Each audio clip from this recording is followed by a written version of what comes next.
Ladies and gentlemen, come one, come all to the Shogun's tent. The show in which those that build and improve the culture are put on a pedestal, while those that destroy and pervert it are put to the sword. This is the June 9th edition of the Shogun's tent, and I am, of course, the Bane of the Woke, the Harbinger of Harridans, the Mad Shogun, RealAaronAlexander. And for right now, I only have one retainer here, and that is the man who doesn't have to stay frosty because, let's face it, he is always frosty, Snowman. How you doing tonight, man? Doing pretty good. Computer's still busted, so I'm speaking through my smartphone.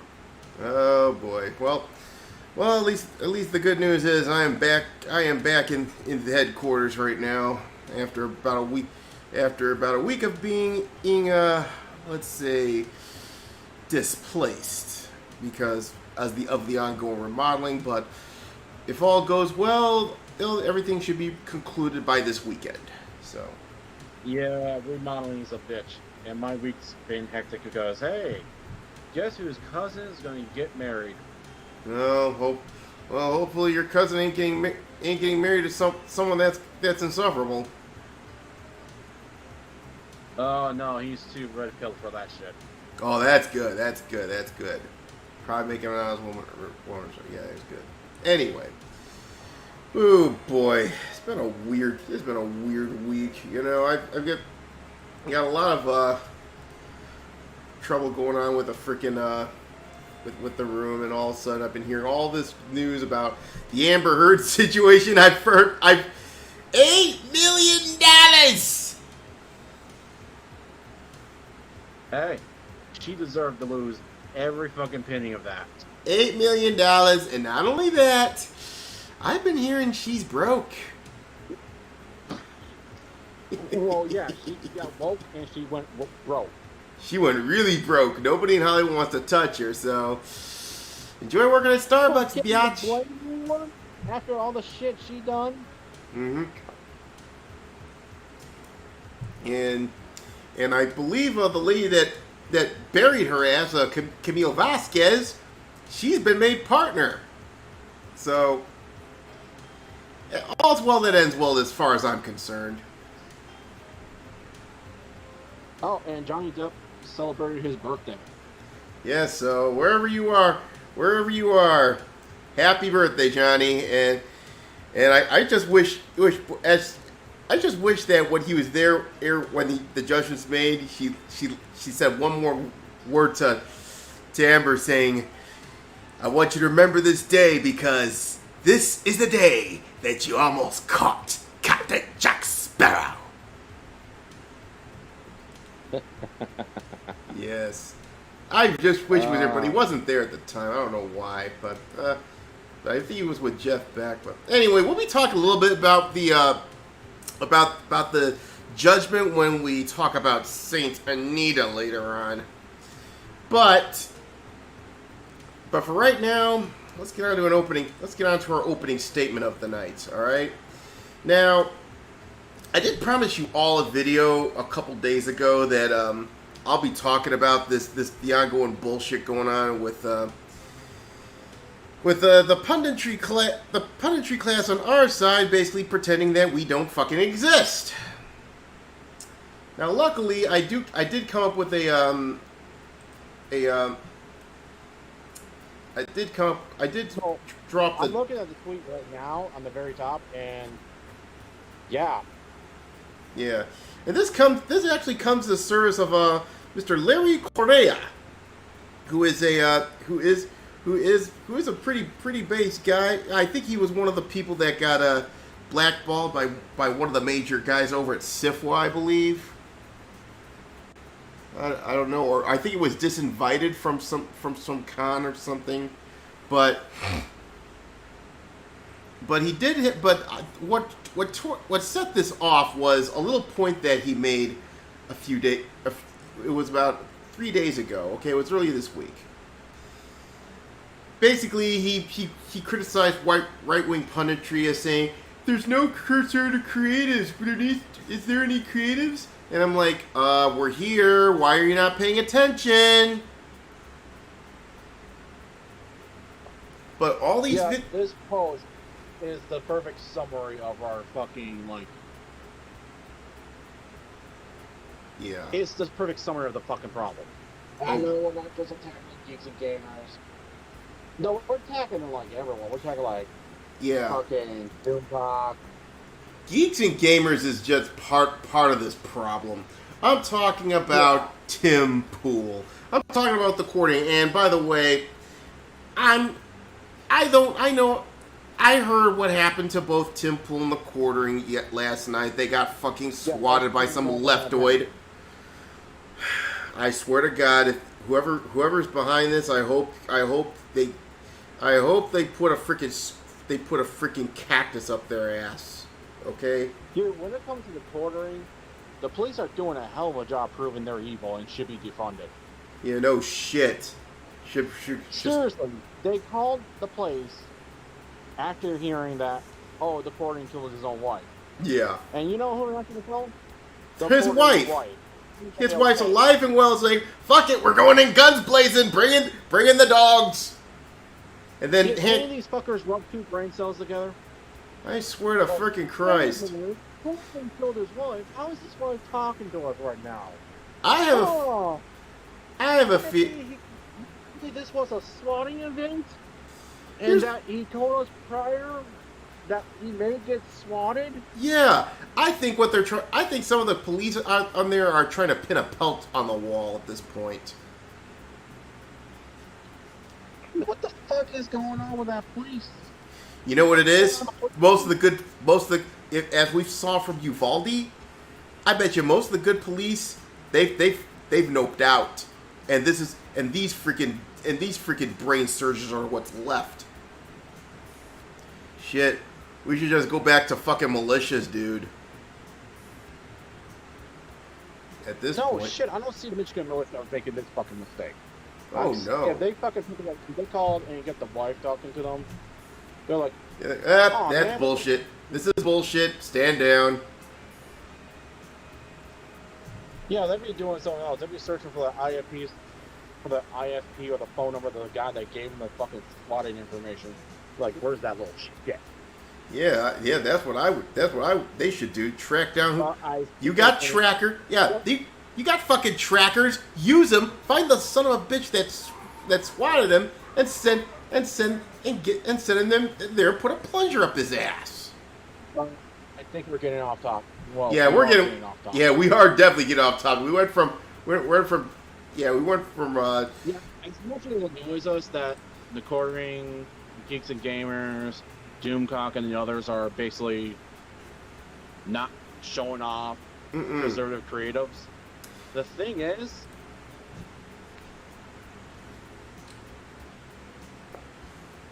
swatting is so much worse. Swatting is so much worse because that kills people. It is. But anyway, getting back on track. That does. Getting back on track, though. But despite the fact that that disgusting event has happened, I am not going to take the quartering and Tim Pool off the hook. Because, in my opinion, they're the two most guilty out of all of them, okay? And it's not just them. You've also got the Blaze. Well, the Blaze, I would say, I would give them a little tiny bit of slack because Eric July, they allow Eric July on there. And Eric July has always been pushing for creatives, you know, so... Yeah. But holy shit, we got RPG Pundit. Hey, how you doing, Pundit? What's up? Yeah, and hey, Pundit, I want you to stay tuned because that your latest OSR thing, we're gonna be shilling that in a bit. All right? Oh yeah, we're definitely gonna be showing out. We're gonna be showing out your latest book. Thank you for coming, man. Appreciate you coming by, man. Appreciate you, man. All right, now getting back on track here. It's like I said, not only that, I'll even throw the Simcast and Lauren Southern on there. As much as I like all these people, okay, I have no beef outside this issue. You complain about you complain. Oh, there's no conservative creators. There's no thing. You need to start getting a hold of us, people. We're tired of you ignoring us like some cheerleader, like some freaking high school cheerleader. Okay.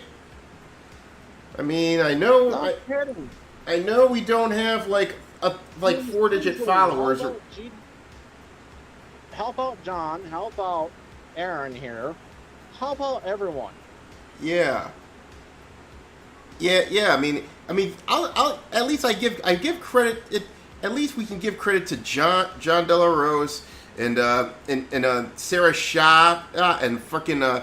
I'll even go as far as say Yellow Flash and freaking an Umbrella guy, and I mean they're the only two guys with major followings that actually promote independence, you know. But well, you forgot about Ethan Hansen. oh yeah, I am not gonna forget Uncle Ethan. As a matter of fact, congratulations on you for finishing off the latest Cyber Frog novel, and I think he had on Larry Correa. As a matter of fact, so I do give him props now. Now as much as let us thank the eternal human sunbeam for all the service he's done for actual creators that want to be independent from the far left loony bin. Yeah, and for those of you who are bitchy about Uncle Ethan, oh, you're going to talk about late books and blah blah blah blah blah blah blah. I'm like, listen, that guy has gone. He's had on a lot of people on his streams keep throwing their comics, and they moved a lot of freaking money and a lot of products. So you know what? He's gone above and beyond the Call of Duty as far as I'm concerned. Okay. Now my issue is Tim Pool quartering. Where are you? Why aren't you doing the same thing? Because this could be you. You could turn those thousands into fucking millions, you know? Just someone coming onto your Tim Pool having Uncle Ethan or JDA on your freaking IRL stream.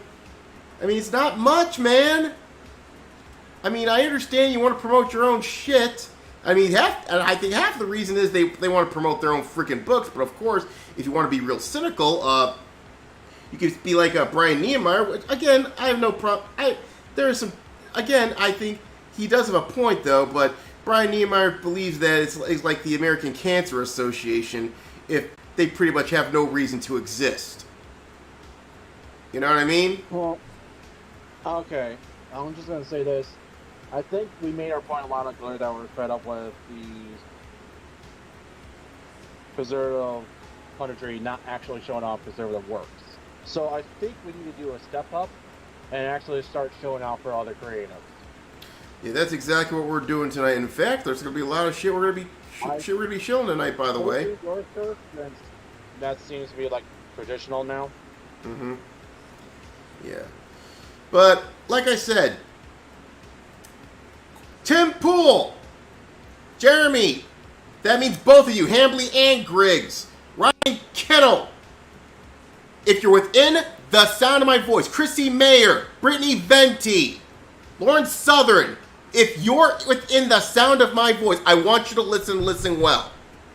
You want to talk about conservative creators? You better get on the horn. We're waiting for you. You gotta come look at us. Shit, do we have to somehow drop by do we have to stream Jackie and hold out a sign that says, "It's here, interview me"? I mean, that would be a little creepy. Be like a John Cusack could say anything, but still. Let's not do that now, but still. Okay, Come on, people. Yeah, Aaron, I think we need to start showing the Whisper one, and then we get to showing everything else.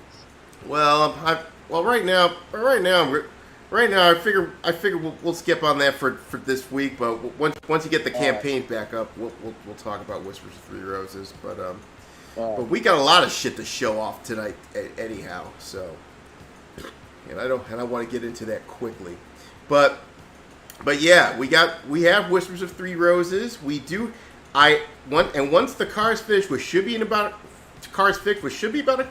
within a couple weeks or so, I'm gonna get back to work on trying to get some money to set aside some money to get my artists to start doing their work again. because I want to shoot another trailer before I leave for Florida. And Okay. so there's going to be a lot of good stuff coming this summer if all goes well, and the gas doesn't destroy my fucking bank account. Oh yeah. So I think we need to move on. Yes, definitely, because with that said, yes, let's get on to the news, and we got a lot of good shit to shill this week for you folks. First up to bat, you know it, you love him, the leading Hispanic in science fiction is back! John De La Rose with his latest comic thriller, Overmind. Because his goal is about $5,000. It's hit 16.4 with 43 days to go. It seems Kickstarter is treating it a lot better than Indiegogo ever did, for some silly reason. Well, maybe because they were hemorrhaging for money ever since the comics game space went to Indiegogo. Mm-hmm. And then Indiegogo basically is like, Yeah, Indiegogo's been acting weird as of late. Since the whole is actually pretty cool. Yeah, but now it's even getting me to consider which crowdfunding platform I'm going to use. I might go to Kickstarter. Use both. Yeah, I don't know. I don't know if using both is feasible. Maybe you have to do one campaign on Indiegogo and do another campaign on Kickstarter. You know, at least get both audiences. You know. Well, Aaron, the way how the Iconic Comics does things is they do Kickstarter first, and then after that campaign's over, they then go to Indiegogo and get more money. That sounds like a pretty good idea. So I might do both. Anyway, let's talk a bit about Overmind. Do both. Yeah. But let's talk about Overmind a little here. Show John De La Rose with his awesome Overmind. Oh yes, it looks fantastic. I even and their artist, she's cool cat as well. I might even friend her because you know what? we might have some business to talk about considering the aesthetics of Overmind. Oh yes. Oh yeah, I'm definitely getting Ronin vibes. Mm-hmm. So basically, the premise is this: Ayla Rin, an agent of Terra Prime, has uncovered a plot against the Imperium. On a faraway colony planet, the governor is linking his populace into an Ethernet, where they are being mind controlled by a rogue artificial intelligence that seeks galactic domination. Only Ayla Rin can stop this nefarious plot and save humanity as we know it. Fans of Valerian, the Insol, and Saga will love Overmind. I wonder if that premise sounds familiar. I mean, I wonder who's the governor? Mark Zuckerberg? But anyway, and that premium variant cover. Oh, and by the way, the original cover is by Aaron Lopresti, who's a Wonder Woman fame, and the premium variant is by Miss Sashi. I've heard of Miss Sashi. I can't put my finger on it, but and then there's the there's the novel cover by Ms. Crimson, who I believe is the main artist behind this little thing here. And of course you have she is the main artist of Overmind, and of course the writer being our good friend Mr. John De La Rose. And of course. And we got some preview pages to show you. Oh, Ms. Crimson did an awesome job with this shit. Oh, yeah. My God. And look, you can tell what they're doing. Mm-hmm.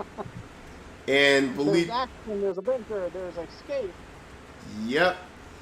I mean, again, this does remind me a lot of Rodin style right here. And like I said... Yeah, no one is being a hot mess and a fucking barista. Oh, yeah. It's not like how... Hint, looking at 5th edition, fucking things up. Yeah. Yeah, believe... Or anything coming out of DC and Marvel with their fucking with their fucking weak, Oh, dopey ass art and their overuse of Yeah, and their overuse. Our Huon will not become a fucking psychotic serial killer killing people because, oh no, the plastic bag came from your own store. Oh my god. Anyway, so there's some. What the fuck did you think when they made that? Yeah, of course there's some swag. I think he's selling shirts and stands and what have you, challenge coins. Yeah, he also. Cosmic Warrior. Wow. Diaz Vault. Dynamite Thor. So yeah, these. Him in Spectacular Comics is basically like.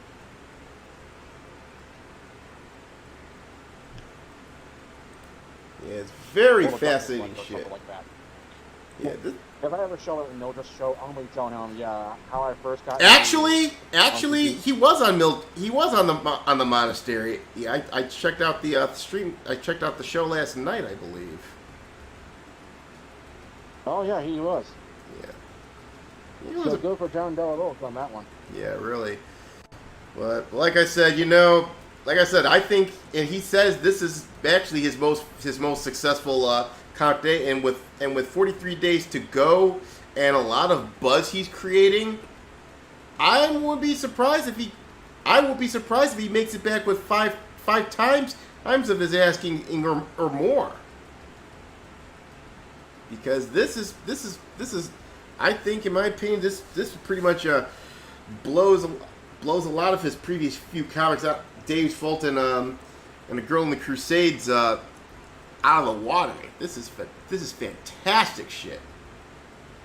Fantastic. Yeah, he's already made the amount of money. It looks like he made the amount of money that was equal to the manga he was making, the basically Crusader Girl. Yeah, in a shorter time. That amount of money, and with 43 days left, he's gonna make more. Oh yes, like I said, it'll probably be twice, maybe 3 times. I hope. I'm praying right here. I am praying. And this time, our little angry man from Australia can't shut this down. I hope not. Or people complaining about. There's nothing for him to shut it down. Yeah, and like I said, as you know, with JDA, there won't be any bucks.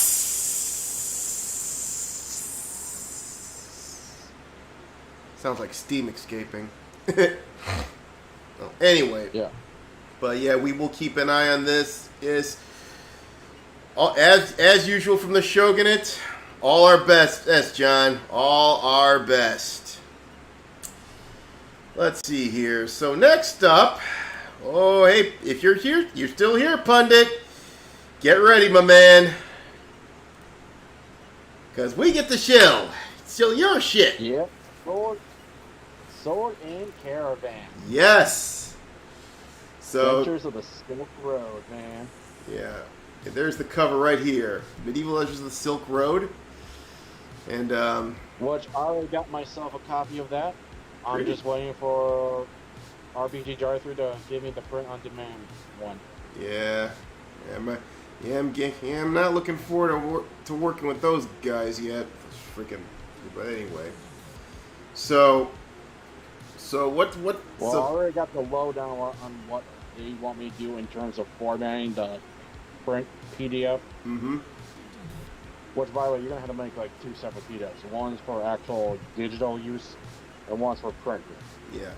And like I said, Pundit, if you're in the chat, you can feel free to fill in the gaps a little. So as we explain this here, so oh, please give us details.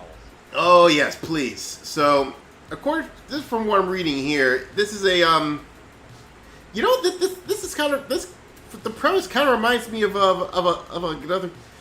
God damn, what's that fucking game that came out not too long ago, which was freaking badass? Lion Dragon made by RPG Pundit. No, it's a video game.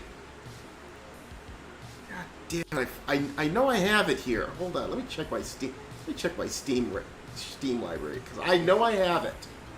Hold on a second, where is it? Well, while you're looking at that, I'll basically inform people that basically this is fully compatible with Lion and Dragon. Pretty, So pretty if you want nice. to bring classes from the Lion and Dragon setting into this one, you actually can. Oh god, what is that fucking game? It's like I know I played it before, but it's right at the tip of my tongue, but I forgot what the fuck. Oh my word. Yeah, This is nothing's what stopping you from nothing's stopping you from bringing a magician into this setting because basically, you do have the Crusader states. oh god damn, why I forgot the name of the game. I know the name of the developer. I know the name of the developer, and now it's Warhorse. God damn! Are What? you? Okay, Warhorse, ain't that the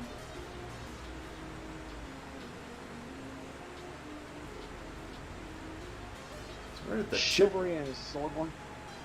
Yeah, that's the one I'm talking about, man. Oh my god. Yeah, the one that stood you up in like Eastern Europe. You Yes. basically start off in. Yeah. Like, And the fucked up part is I have the game in my fucking I'm looking up and down my. There it is, Kingdom Come Deliverance. Jesus fucking Christ. And Kingdom. you'll be correct because I believe Kingdom Come Deliverance tries to be medieval authentic. Yeah, and this Both is Lion and Dragon and Sword and Caravan are basically medieval authentic. this is the same concept, and except this is a tabletop version. RPG pointing out, Aaron. What's up? RPG pointing out that we got some background noise. Oh yeah, that's my fan going. That's my fan. The background noise is my fan. Hold on, let me shut off my humidifier. Maybe that'll help. Yeah. I got background music in the shit, but of course it's coming. But that all that noise right there, that's the fan. Nothing I can do about it. Noise, so does that help? Yeah. Well, anyway, so according to Pundit, a lot of people they're saying that Lion and Dragon was the ideal RPG for playing Kingdom Come. Yeah, and I can see why. This is pretty much the same. Yeah, that's the background music, Pundit. Don't worry about it. If it is disturbing, I'll bring it down a little. Okay. Anyway. Yeah, that's probably the the background music of the show. Yeah, that's my background music. But anyway, because the reason I put background music in my stream is mostly because I hate dead air on streams, you know? This isn't the Kumite. So yeah, I do love the fact how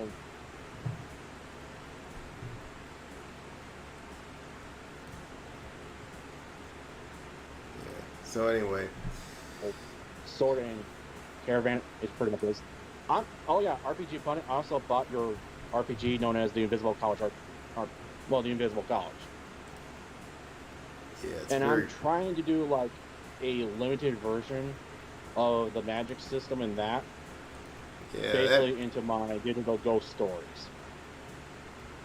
Okay. It's not going to be like 100% authentic because I don't want to be a plagiarist, but at the same time. Well, anyway, so as we take a look at that here, so basically you take on the roles of either Crusader, Merchant, or Explorer, traveling to ancient mysterious lands. You have a neat character concept made to those said lands. And you have a gazetteer of every region along the Silk Road, from the Crusader states in the Muslim world to China. Ooh, that sounds pretty interesting. Kind of reminds me of Crusader Kings right there. Oh, although you can play like you can actually play like a Chinese sorcerer. Pretty nice. I mean, hell, if you get an expansion to Japan, that'll be fucking perfect. But of course, that's me, because you know me and samurais. I mean, come on, I'm mad fucking Shogun. Anyway. Oh yeah, which begs the question, RPG Pundit. What's your next project? If you don't mind me asking. No, I already asked, but. But anyway, it includes new classes, magical techniques, guidelines, mechanics on merchant commerce, social interactions, law and justice. It seems from here, pun. It seems there's a lot of crunch in this thing, which is pretty damn good. Crunch in this thing, but there's also a lot of history. Aaron, there's also a lot of history, as in you can show up any point in time during the period of after the Third Crusade and before Genghis Khan starts taking over the Middle East. Ooh, yeah. And China. Wow. And parts of Europe. Wow. Yeah, this looks like this got a fair amount of crunch, a fair amount of fluff. Man, this shit should sell pretty nice on Drive-Thru-RPG, man. So putting this together, man. Scroll up. I want to see if it's like what. Metal. Yeah. Scroll up. I want to see what kind of cell it's going at. Yeah. Has this? Oh, it's got silver. Best silver. Right there. If you go look at the towards the. Yeah, I see it. It's a silver seller. Ooh, which means it's pretty. Which means you're raking them in. You're almost gold, dude. You're almost gold. Yeah. So, like I said, if you want to get the PDF, that's about $15, and of course, if you want the color book, that of course due to printing costs, it's going to cost you more. So. Oh. RPG Pundit just posted, my immediate next project is a short 25-page book with expanded reaction rules for OSR play to handle very specific human interactions. It's number one on the hot sellers. Yeah. So it should be. Yeah, it should be with all this deep attention to detail right here. Reduces gold. Well, my question for you is RPG Pundit, what is your best-selling book so far? Yeah.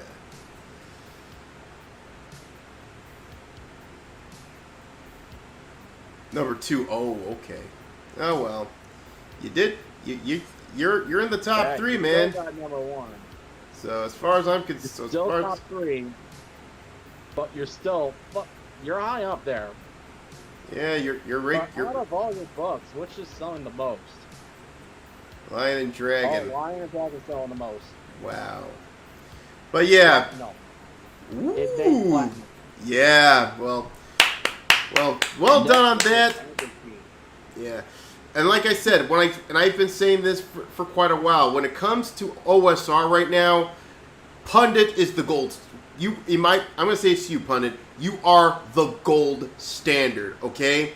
Fuck all. I mean, there's other pretty good guys out there, and of course, we'll be talking about a few idiots that are probably jealous or just a bunch of woke assholes about it. We'll get to that in our main event tonight. But yeah, I would say the top 3 are basically RPG. Well, of course, you RPG Pundit, but James Reggie, and maybe possibly like Wenger. Oh, Venture Satanis? Yeah. Yeah, because he could definitely get the good quality books made.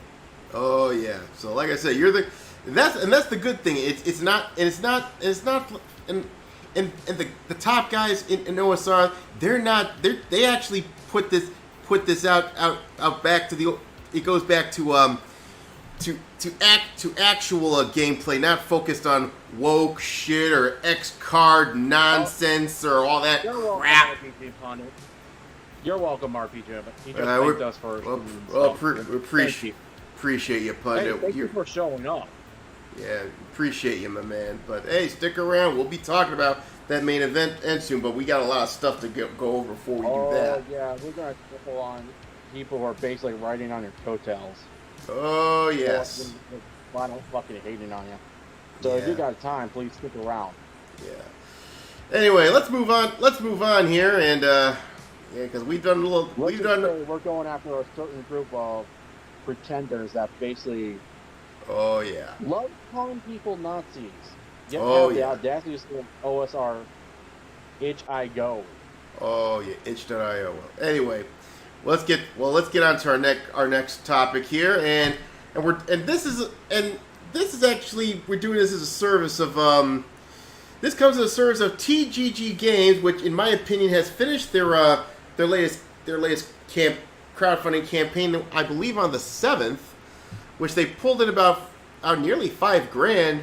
It's called Santa's Little Elves, and yeah, I know. Like I said, it's finished, but I figure there's a reason. There's a little part of a reason why I want to shill this. But basically, Santa's Little Elves is a board game basically, and I'm reading through all this shit here. Yeah, have what it takes to outwit your fellow elves. Okay, so here it is. It says, as one of Santa's elves, you work on the factory line all year long, building toys for kids who don't even know that you exist and probably wouldn't care anyways. It's exhausting work with bad paid, unpaid overtime, no vacations, no chance of promotions, and you only get 1 day off a year. Reminds me of Amazon. No kidding. With all these awful working conditions, you decide it's every elf for themselves. Occasionally, you'll steal a small toy from the factory line and sell it on Santa's side. It's funny that I mentioned Amazon. After all, who's going to notice if a toy or two fall off the back of a sleigh here and there? Oh, God. Sounds like this. Probably also sounds like the elf version of Goodfellas. The only problem, your fellow elves have caught onto your sneaky tactics. They'll spy on you and turn you in the first chance they get. Unless you give them what you have stolen, of course. Fucking snitches. And of course, TG put a disclaimer saying they would like to note that this is make-believe fantasy scenario. We have no proof of evidence that points to any of the above working conditions as factual. We're sure Santa treats his elves just like family. P.S. Do not put us on the naughty list. They're doing humor. Oh, that's good. How can anyone not like this premise? So, well, it sounds pretty good game, but yeah, it shows you how to play, but of course they're Okay, here it is. Yeah. So basically, they show you the rules here, which basically you place the factory line board in the center of the table, shuffle all the toy tiles, and draw top four toy tiles from the stack. Randomly distribute each tile to a different dice of the factory board. Okay, so basically you have to choose which toy you want to steal, and then from what I'm looking at, this sort of like reminds me of Liar's Dice. This is sort of like a fun version of Liar's Dice. Liar's Dice, Indian Poker. Yeah. Now tell me, are you full of shit? Now, the reason I want to promote this is because this sounds like a funny premise, but it seems the Gamma Cartel has decided to be a bunch of bitches again. And now we get to why you really want to help them. Yeah, the Gamma Cartel are being bitches again. I think one of the guys were talking. So what's the issue with this? Yeah. Too Christian? No, they're not part of their little woke club. It's like all these guys from Dice Tower and fucking Watch It Play. That's what really pissed me off. That fucker from Watch It, Rodney, that from Watch It Play retweeted that shit. Actually, I caught wind of this from John De La Rose, by the way. But I don't know if Cher Shaw covered it, but I really want her to take a look at this, because this sounds like something that's definitely up her alley. And like I said, and hopefully we get more people who do board game reviews on board, because like I said, I would like to reach out to them in the future as well, because Because, like I said, we gotta find a way to tell Gamma to fuck off, you know? Shit. But as I said, we need a board game. Oh, yes. There was Gamma Gate, we need a board game. Yeah. But either way, this sounds like a fun and pretty humorous-ass game. Yeah. I like it. I'm shocked TGG Games isn't on Twitter, because I would love to reach out to them. They're on Facebook, but you know me, I avoid Facebook like the plague. I only use their messenger, and that's about it. Well, you can tell Elon Musk is not playing a free Facebook. Mm-hmm. Yeah. All right. So anyway, moving on, we got another person to shill, and this was something that I found on Gabe El Taib's stream as of late. And this one is called CG Vacation, which is a comic. That's definitely caught my interest, solely because I'm a red-blooded American male. Of course. Now, this I think this, you know how Sports Illustrated got their swimsuit edition. Well, yeah, they're doing the same thing as Sports Illustrated. They're doing the same thing as Street Fighter did. This is the Comicsgate version of the swimsuit edition. Yep. And I am not complaining one bit.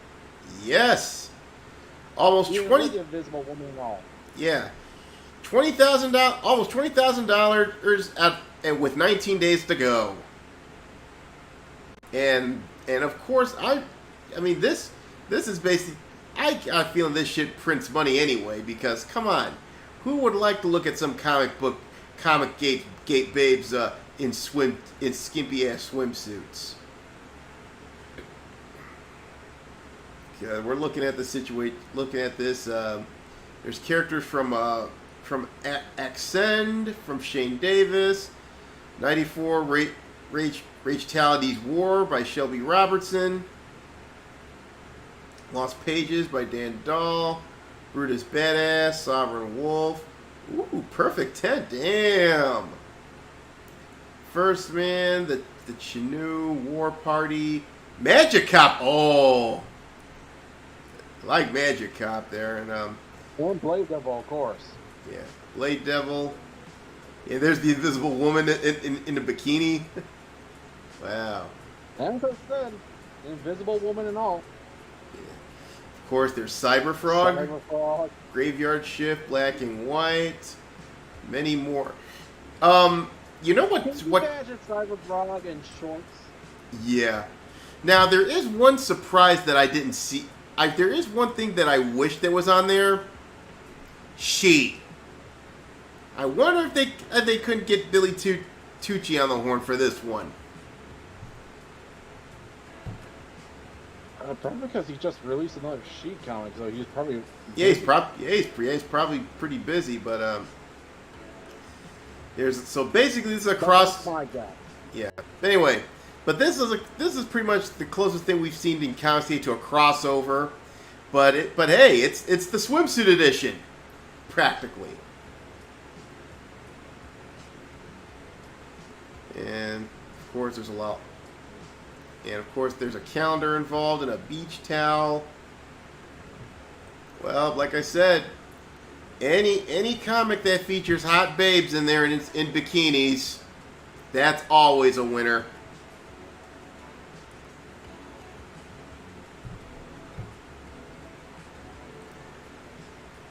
Yep. Oh, definitely. So. And I do believe we go to your favorite state. Oh. That's something else in the shell. Well, that's pretty much it. Well, we're not going to our favorite state just yet, because this was a late entry in our list. Because guess who's fucking back? The bitch is back. Saint fucking Anita! Fucking drink! Oh, damn. I ran out of alcohol. Alright, hold on a second. Give me a minute here.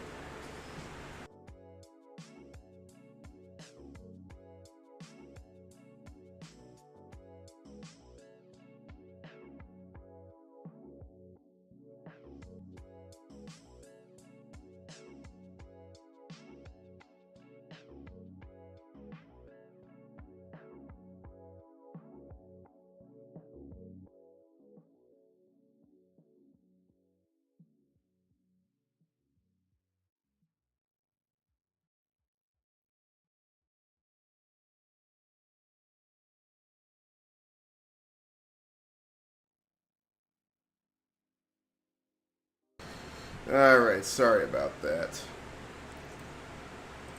Anyway, hold on. Let me get this thing running again here. All right, but anyway, drink for Saint Anita.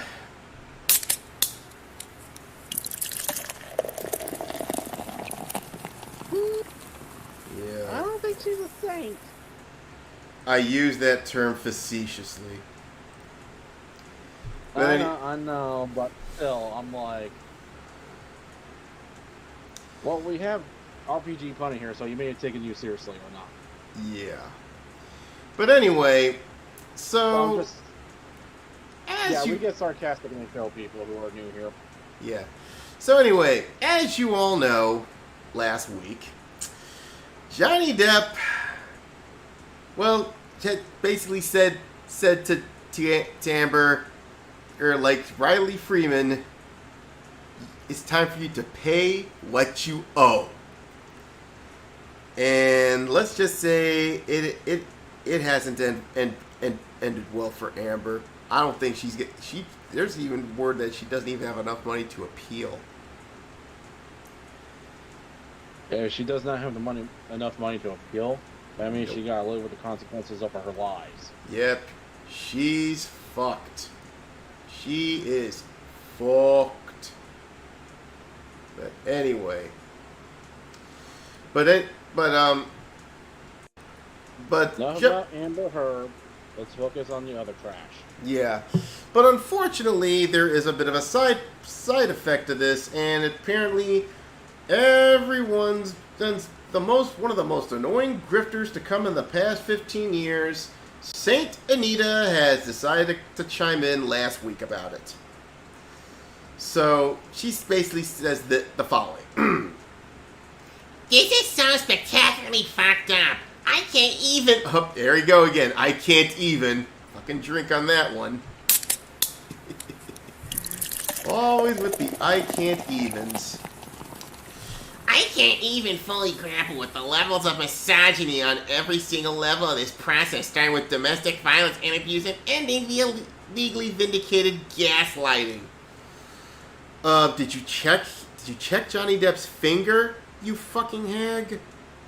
Oh, hey, Dragon. Hey, Dragon, you're just in time, man. Oh. Yeah. So, yeah, she's got the nerve to talk about domestic violence. I believe it was Amber that did all the domestic violence there, Sweet Pea. Jesus Christ. Yeah, the Ziva police recording of it. Mm-hmm. Weren't you following the trial there, Anita? Of course not. Of course not. She was too busy scamming money from video game developers. Yeah, really. The wife She gotta hustle. She gotta do her hustle. Oh, yeah. She goes on to say, The Wives Guild celebration and joy of a survivor being gaslit is horrifying. the survivor's Johnny here, sweetie. Don't get it twisted. If a rich white woman can't even believe, what about all the BIPOC, queer, disabled folks, disabled, working class? Oh, God. Yak. Drinks are us. Yeah. Everyone I've known on the internet. Guys, if I was a black woman, I'd be more afraid of fucking Black Lives Matter than Yeah, anything really. Johnny Depp will ever do. Yeah. As a matter of fact, there are some people that would be borderline woke. They aren't even on your side here, sweetie. Shit. Oh yeah, I was talking to one guy whose mother is like one of those religiously watches CNN and all that crap, and still know that Annabelle's full of shit. Yeah. And like I said, Camille Vasquez, as I said earlier, she pretty much buried that bitch. And now she's a partner. How more empowering can you even get at this point? Come on. Partner to who? To her law firm. Monitoring. To her law firm that represents Johnny Depp. So basically, she got promotion, right? Yeah, because I think being a partner is actually pretty much the best position you could go in your legal profession. aside from, of course, opening your own firm. But yeah. Yeah, I'm not a lawyer, so I don't exactly know what that means. Yeah. But now, if this was just about the whole Amber Heard thing, I would have just left it alone. If Rick Nikita was on, Yeah, he'd know. Explain that to me.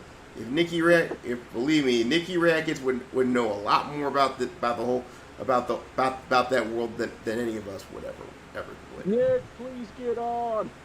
Yeah. Anyway, now if this was the lawyer ass is confused. Yeah. Now, if this was solely about a thing, I would have just ignored it, okay? But there is something that I ran into earlier today which says, oh, you know what? We got to talk about this shit. Now, you've heard about Saints Row, right? And how woke it's become. Now you're basically a bunch of ex-baristas trying to form a game, trying to pay off your student loans and what have you. Oh, God. I think we know who influenced all this shit.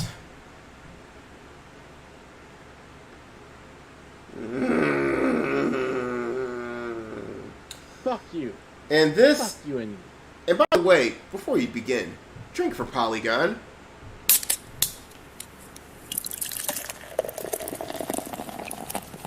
Jesus Christ. So now we get and to... thankfully, that link is archived. Yeah. But once again, fuck you, Sarkeesian. Yeah. I love Saints Row, too. Yeah, so now we know why Volition went woke.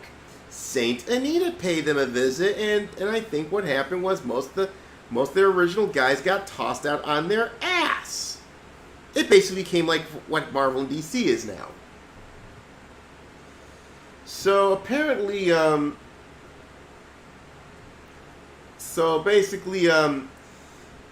creative director of Volition, Steve Jaros, the answer's simple. Owning up to what he calls a problem in the gaming industry. Oh. So he's paying penance to these fuckers? Is that what it is? So he said that I think Saint Anita's right in this case, blah, blah, blah. I think we try to go and carry ourselves with respect, to try to respect, blah, blah, blah, blah, blah, blah, blah. So this is what it is, huh? So this is what... What the fuck is he trying to do? Get in our pants? Sounds like the guy's trying to pay some penance. There ain't no reward at the end of the rainbow, there, buddy. And now you're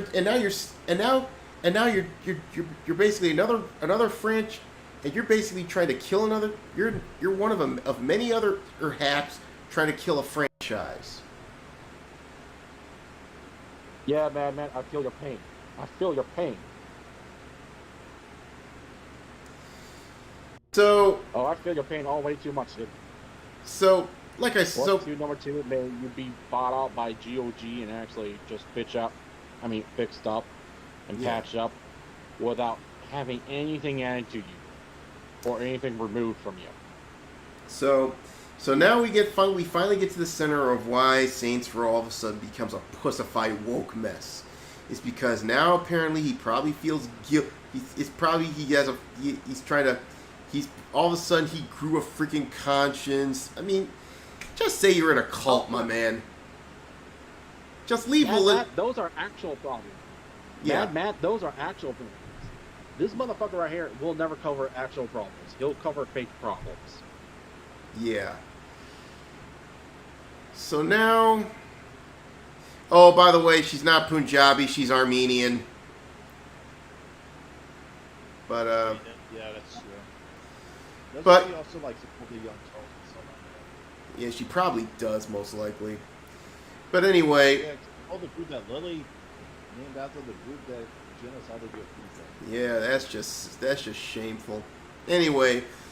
But now we finally got to where it is, and it's even worse because we did see a bit of we did see a preview of their character creator.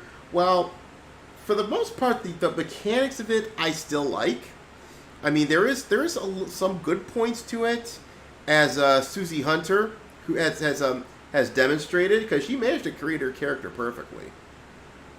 And I really appreciate that. Of course, as much I know, Susie got pronouns on her bio, but she usually keeps the bullshit down. But of course, she's getting annoying at times. But I mean, shit. If you like that shit, you know what, Susie, you better stick around when Ronin gets big. You'll like it. Hint, hint. But there is a problem. No, we're not ever going to let India walk in on that one and guilt trip us. Oh no, we gotta do that door again. Yeah, we got a trap door in case. Yeah, if we ever get a studio and Denise tries to walk in, we got a trap door or in the front just in case. And within that trap door, we got more than trap doors. We got like sacred wards. We got demon guardians. Yeah. Keep her out. We just have all you need probably is a cross. You know what? You remember that Super Pitfall episode of Angry Video Game Nerd? That's the type of trap we're talking about here. So we need to literally make this into Indiana Jones, especially with the rolling fucking boulder of doom. No. We're talking about spike pit views with lava sharks with laser beams coming out of their eyes and shit. Yeah, but didn't Indiana Jones have all that and the rolling boulder? Nah. It didn't have sharks it did not have lava sharks. But anyway. But let this be a lesson to you, Volition, especially when yeah. But no, it has lava sharks, Mad Mac. It has lava sharks. Yeah. With laser beams. Yeah. Now the problem with that character creation is hold on. I think another good friend of the show. We're talking about Black Sage. Hold on, let me see if I can find him here, because he did talk about this this thing. Now I know a lot of people will shit on Black Sage a lot, but the guy's all for what you call it, artist freedom there. So let me see. I'm trying to find this one here, because he did talk about this thing with what you call it, about Saints Row here. Here it is. Oh, and it actually came from Christina Tasty. I think Black Sage just retweeted that. So I'll just go ahead and show you what's up here. So the image on the left here, this is, I believe, is from either Saints Row the 3rd or Saints Row 4. This is the max bust size right there. You see that? Yeah. This is the max bust size for the new Saints Row game. Pay attention to chest size and pay attention to that. Yep. That's barely out of a B cup.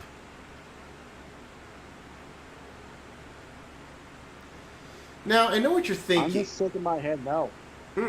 Yeah. Now, as I know people are saying, well, that's when the mods will fix it. Well, the problem is they shouldn't have to. Mods should not have to fix this shit. Mm-hmm.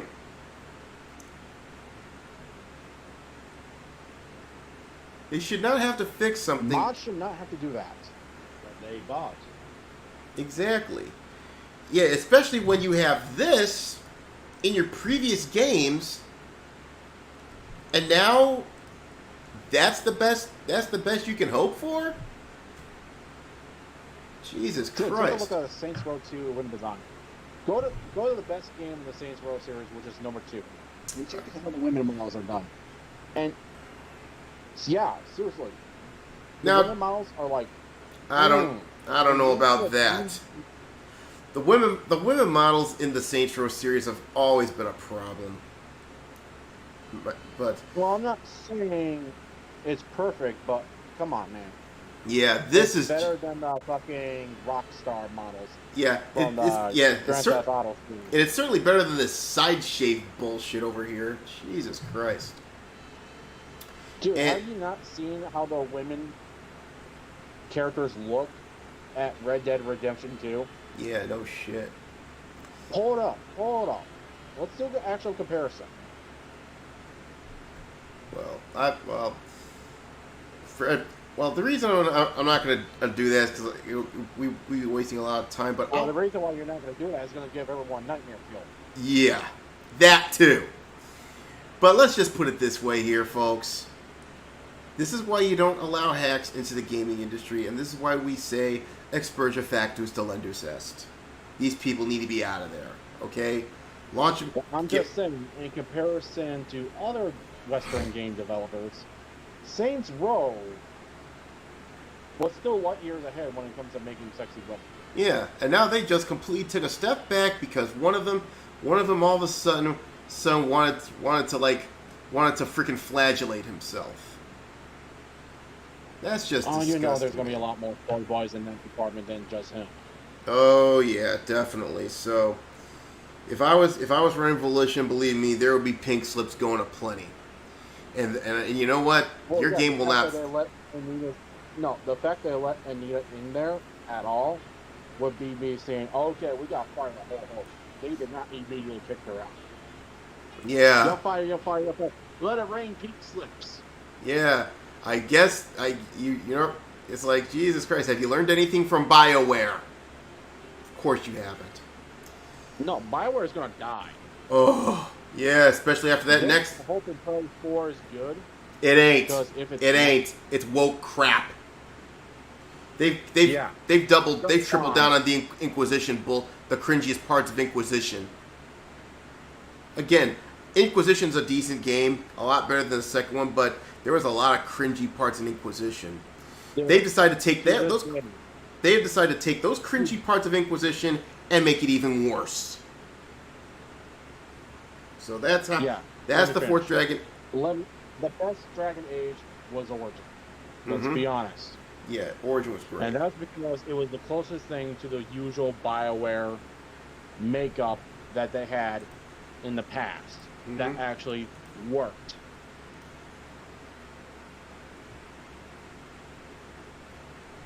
Yeah, really. I don't care how people say, oh, it's old, it's fucking bullshit. It's old because it works. There's a reason why tropes last for like thousands of years.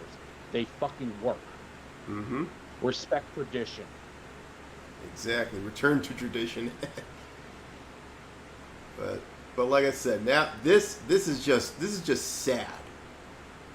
This is just sad. Seriously, we could do a better job, but we're not even 3D modelers.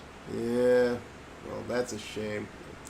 Anyway, let's leave this sad shit behind because oh boy, it's time for my favorite segment of the show. Oh, gentlemen. You know what it's time for, right, Snow? Oh, let's see those sweet potatoes. Oh yes, ladies and gentlemen, and for the first time in the last 3 weeks, it is time once again for the continuing adventures of Florida Man.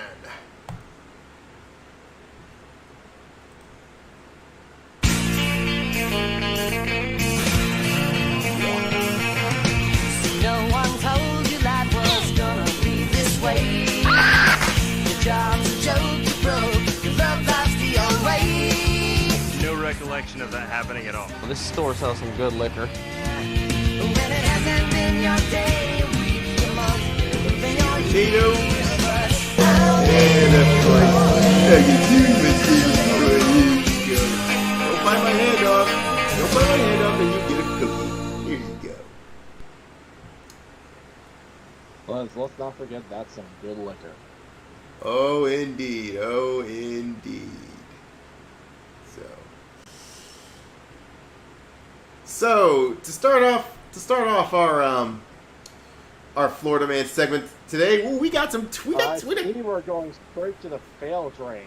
Oh yeah, all aboard the fail train here. This is what we like to. This is something I like to call the Great Florida Man Great Florida Man Heist.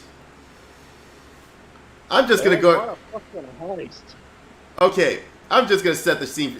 Comes from Polk County. Oh, home of the base sheriff. Ah, yes, home of the base Polk County sheriff. So according to the sheriff's office, Give him a cheers if he's base. yeah, he is. He's awesome. His press conferences, Yep. freaking amazing. Give him a cheers then. Yeah, matter of fact, that's exactly what we're going to do. Alright, where the fuck is it? Here it is. Oh, a little bit of the bubbly. Alright, so the sheriff's office is seeking to identify 2 burglary suspects that broke into a Lakeland carpet store and stole the very heavy safe.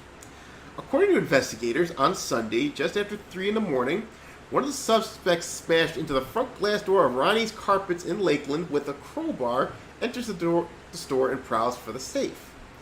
The suspect can be seen on camera struggling with the beast, but finally flips the safe over and is able to push it to the door. A second suspect can be trying to push the safe across the parking lot towards a car. The suspects were able to load the safe and take off. Sounds like a pretty good haul, right? Well, we would love to see their face when they opened the safe if they managed to do that, and saw there was nothing inside of the safe. We'll settle for seeing their faces in their mugshot after they get arrested, but to do that, we need to identify them first, says Heartland Crime Stoppers in a social post. So, they are at large, but let's just say they're going to be freaking disappointed at their take. I don't know what's the best soundbite for this, because this sounds like a whammy out of sheer bad luck on their end. Oh. Right up to the principal's office. Because You know what? You know what? Well, for these 2 robbers, well, congratulations. You managed to get a heavy safe out of your truck, and unfortunately, however, to view the contents inside the safe, you're going to have to play a game. I think we know what we're talking about, Snow. Whammy. Oh yes. So you two mystery burglars, time to press your luck. Big bucks and stop. Stop it out. Trick or treat! Trick or treat! Trick or treat! Trick or treat! Oh. Ooh. Tough break there, gentlemen. You found an empty safe. I mean, it'd be more apropos. You remember that show, Let's Make a Deal, right? Oh yeah. Oh yeah. Well, if they find out there's nothing inside, that's I think the closest thing to a zonk they'll get. Should have took the $100 from Monty there, buddy. Oh my god! Oh man. But like I said, they're at large. So if you see these 2 mopes and you really feel that they haven't learned their lesson, give them a call and get yourself some money and let the Polk County Sheriff's Office properly reward them for their efforts. Yeah, but simply standing there laughing these 2 guys all the way to fucking prison. Oh yes. Anyway, moving on to our second story, and this is another person that got zonked. So basically, what happened is I'm just gonna skip the first few here, where it says there's a lady named by the name of Tatiana Makiva Gaston. He matched with a person on the dating app BLK, posing as a 22-year-old woman named Jada. Oh God, that's a red flag right there. Surprised she didn't shave her head completely bald. Anyway, so she asked the person, who is not named in the court records, to meet her at Kane Palms Apartments, where her brother, German Kennard, or who was 18, was waiting nearby to rob the person, the records state. When a masked Kennard threatened the person with a knife, he shot Kennard with a gun that was concealed in his waistband, and he was taken to Tampa General Hospital, where he died. Oh boy, you know what that means, right? I think. Well, I say to the upper hole. Yep, play him out. Oh boy. Sadly, your Uno, you got Uno reverse card into the Shadow Realm. So she told police that she thought her brother was going outside to sell someone an iPhone 13, and she said she went outside the apartment complex and checked out and saw a male she didn't know walking away from a gray Nissan Altima parked near her building. Couldn't find her brother and heard 5 gunshots. She identified the male as the boy who killed her brother. So, Well, technically, since you're hooked up your brother to rob from him, I say you're more the murderer than he is. Dude was acting in self-defense. Yeah. But she didn't pull the trigger, but she is still charged because, according to Florida statute, it says when a person is killed in a felony or an attempted felony such as a robbery, anyone involved in the crime can be charged with murder. And like I said, since the guy was basically trying to defend himself from being robbed. So, because last I checked, isn't Florida castle doctrine and standing yes, law? it's a constitutional carry state. It's a castle. It's a stand your ground state. And the kid fucked around. He's gonna get off scot-free. Yeah. So basically, sadly, and this is sad because he celebrated his 18th birthday back in April. The kid fucked around, and he found out. Yeah. And because his sister wants some freebies. Mm-hmm. Yep. And now she's gonna get hit with the murder charge because, yeah, she might have not pulled the trigger, but he tried to assist in a crime and got killed because of it. Well, guess what? She's charged with murder. What a shame. And look at that mugshot. Jesus Christ. Well, in a sense, this is actually worse than murder because, let's face it, she actually set everything up and rigged everything for that to fucking happen. Yeah, really. No, she didn't mean for her brother to get shot up, but still, what do you think was going to happen when a guy chooses to fucking defend himself from a fucking robber? Well, in a state that's open carry, constitutional carry. Uh-huh. Well, stand your own ground in Castle Gunter. Well, you know what's going to fucking happen? Yeah. Well, you know what they say. You play stupid games, you'll win stupid prizes. Khaled, just tell her what happened. Congratulations, you played yourself. Oh, you did. Oh, you did. In there in the upper realm, like, you died because you tried to rob a dude and he was forced to defend himself. Yeah. That's just fucked. That's just a mess. That's just fucked up. Anyway. So, we got something exciting for you coming up pretty soon. Now, usually in this day and age, I usually don't get excited over shit anymore, unless it's a new season of Cobra Kai or something or a remaster that they actually did right. Too much work. Yeah, there is. But an exception can be made for this little thing here. Now, I hope you're following along on the YouTube link because you definitely want to see this, man. Just let me know when you're let me know when you're on the thing, okay? Play it. All right, so I'm not going to explain anything here. I just want you to check this out. T-minus 10, 9, 8, 7, 6, 5, 4, 3, 2, 1, 0, ignition.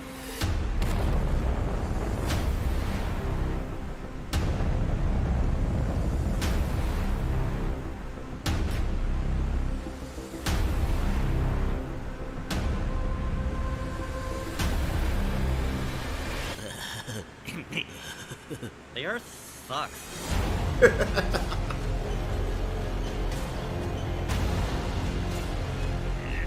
a minute. I think the floor's not working.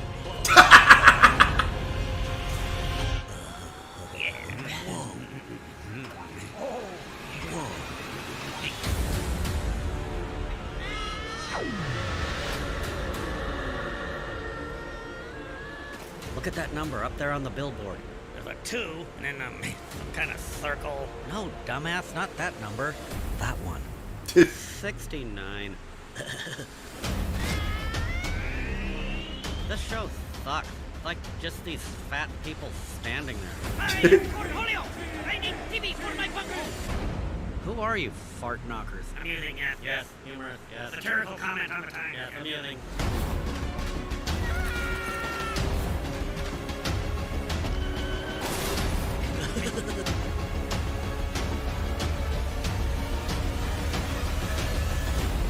Beavis and Butthead Do the Universe, a new movie streaming June 23rd, exclusively on Paramount Plus. Beavis, this changes everything. Oh, that's fucking beautiful, man. What do y'all think? Well, I'm surprised they're actually making this. Well, if one creator that I know would do us right and not fuck it up, one of them is Mike Judge.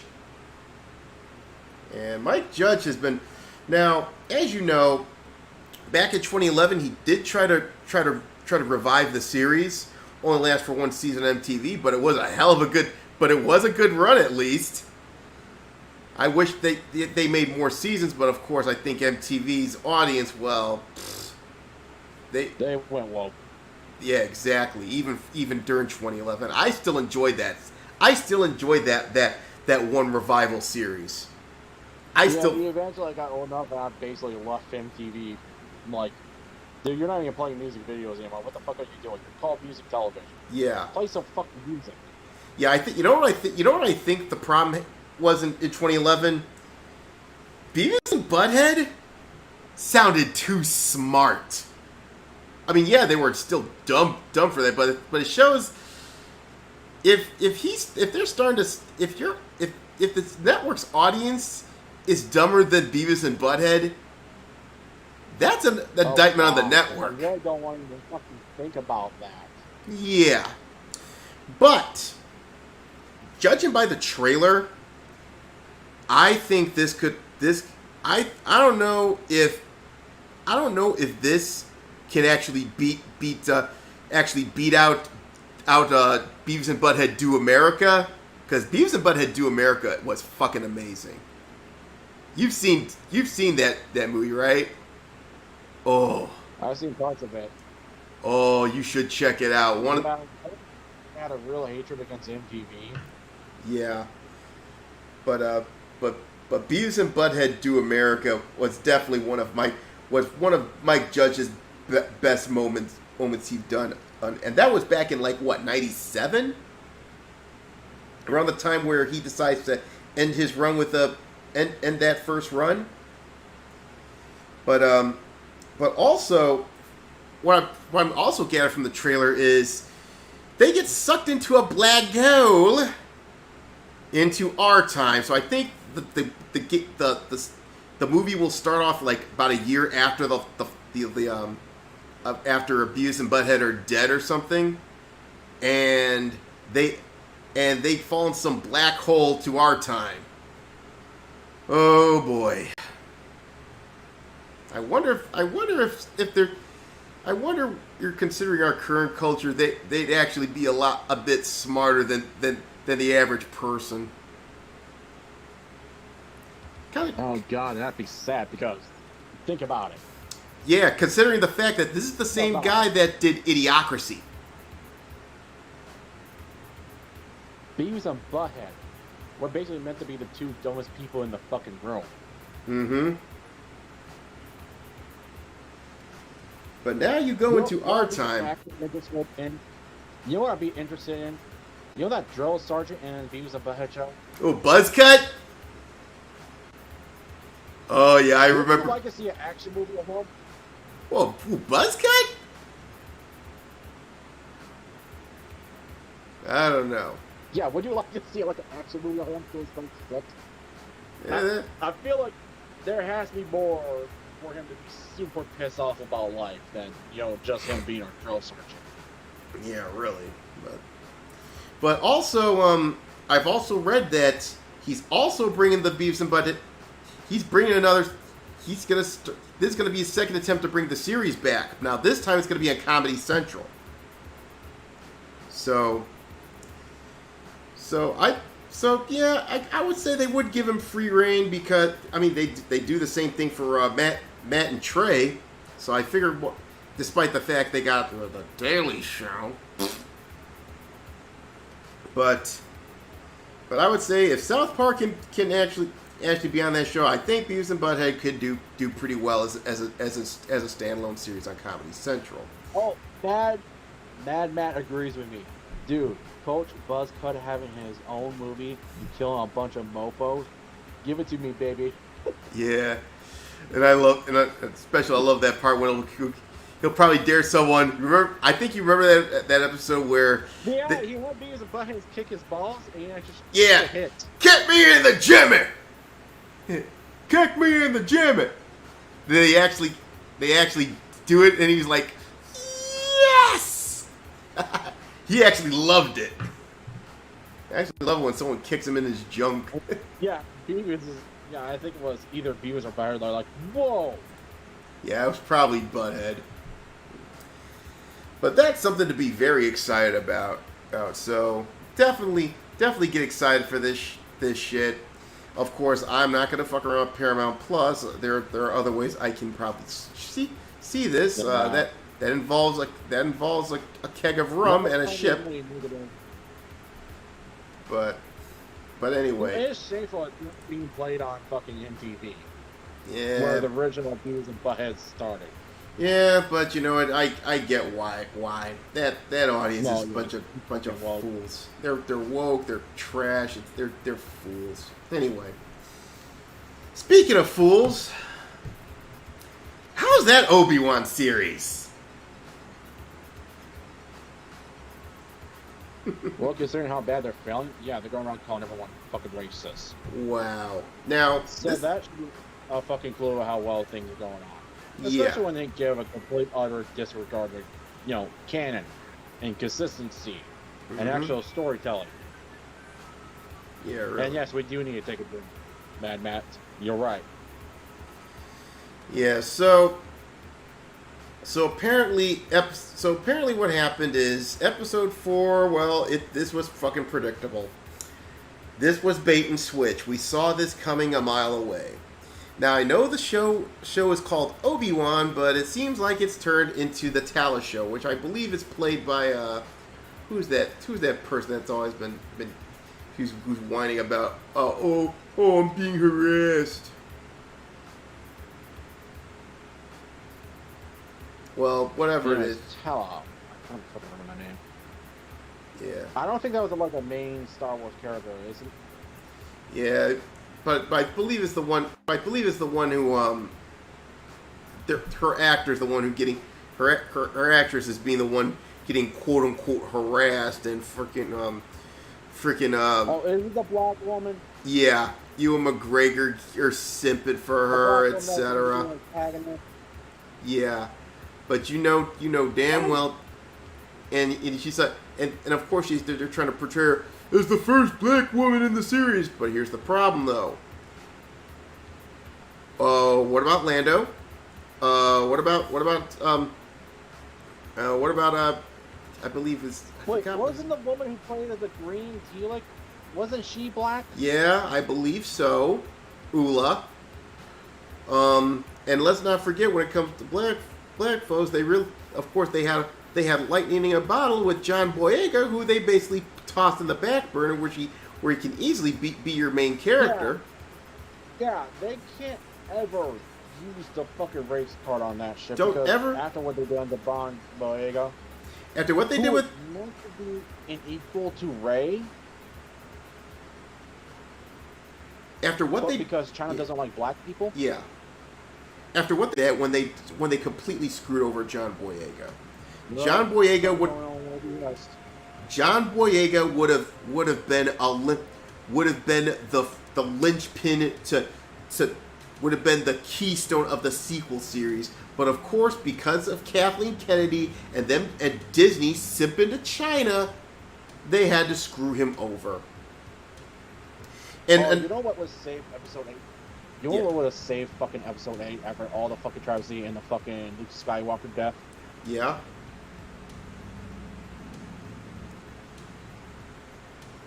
What saved it? Basically, Rey took Kylo Ren's offer and became fucking Sith. And now the galaxy needs to be saved by Finn. Yeah, that would have worked, you know? That would have worked. Have Rey turn heel and have false hope on this fucking flat ass fucking character. Yeah. I'm not even attacking the actress because Daisy Ridley got robbed too, in my opinion. Because Rey as a character is fucking flat. There ain't much you can do with that role. So I feel bad for Daisy on that. It sucked because, believe me, she had the look. You look at Daisy Ridley, she's fucking cute. You know what? Better yet, let me do this shit. Let me find a good. Again, the character is as basic as a plank of wood. It is. It is. Her character is. It's ridiculous. Hold on, I want to try to find. I want to find a good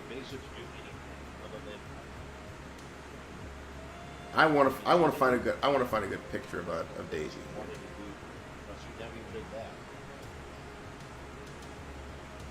Okay, I think that's the best I can find. You know what? Here's what we're gonna do. Because I want you to see this shit, okay? And also, I'm gonna give an honorable mention to something else there. While we're looking at it, okay? Take a look at Daisy Ridley. She's fucking cute. I mean, you had it on, you fucked it up. Hold on a second. I mean, episode 7, as much as it was,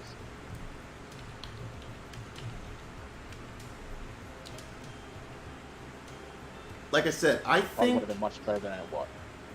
Yeah, I think they really blew it with this. They really blew it with Daisy Ridley. Okay. I think the biggest. But what the big really would have fixed Star Wars is if they grabbed Kathleen Kennedy and just tossed her out to the fucking cliff. Yeah, trebuchet that bitch. But like I said, Daisy Ridley, she had the look, but the thing here is, I think she would have done better with a much better script. She got screwed over like a motherfucker. What the hell can she do with her fucking role? She's basically a Mary fucking Sue flat piece of wood. Yeah. You know who else can you do with that? Yeah. You know who else is also that designed in that same template? Rose Tico. And not only it's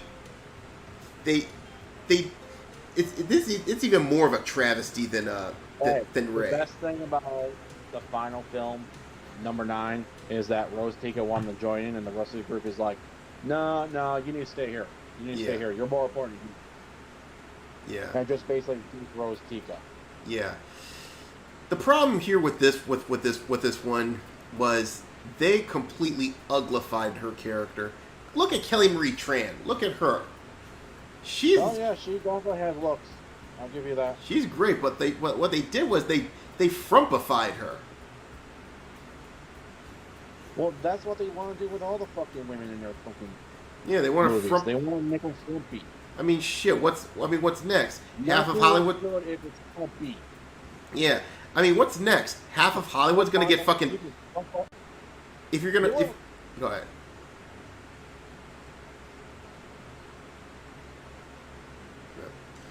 What they're really trying to say is we're gonna make her look fucking ugly. Yeah, exactly. Unapproachable. Now, what I'm afraid that's going to happen, and I've been seeing that a trend amongst young girls lately, is what they're going to do. If you're going to work in Hollywood, you're going to need to have top surgery. That's disgusting. Top surgery. Top surgery means you pretty much hacked off all your freaking breasts. You even hacked off your damn nipples. Duh. What? Yeah, look up that shit. Check out, I believe, I think two have been covering this. Blair White and Ariel Sorella.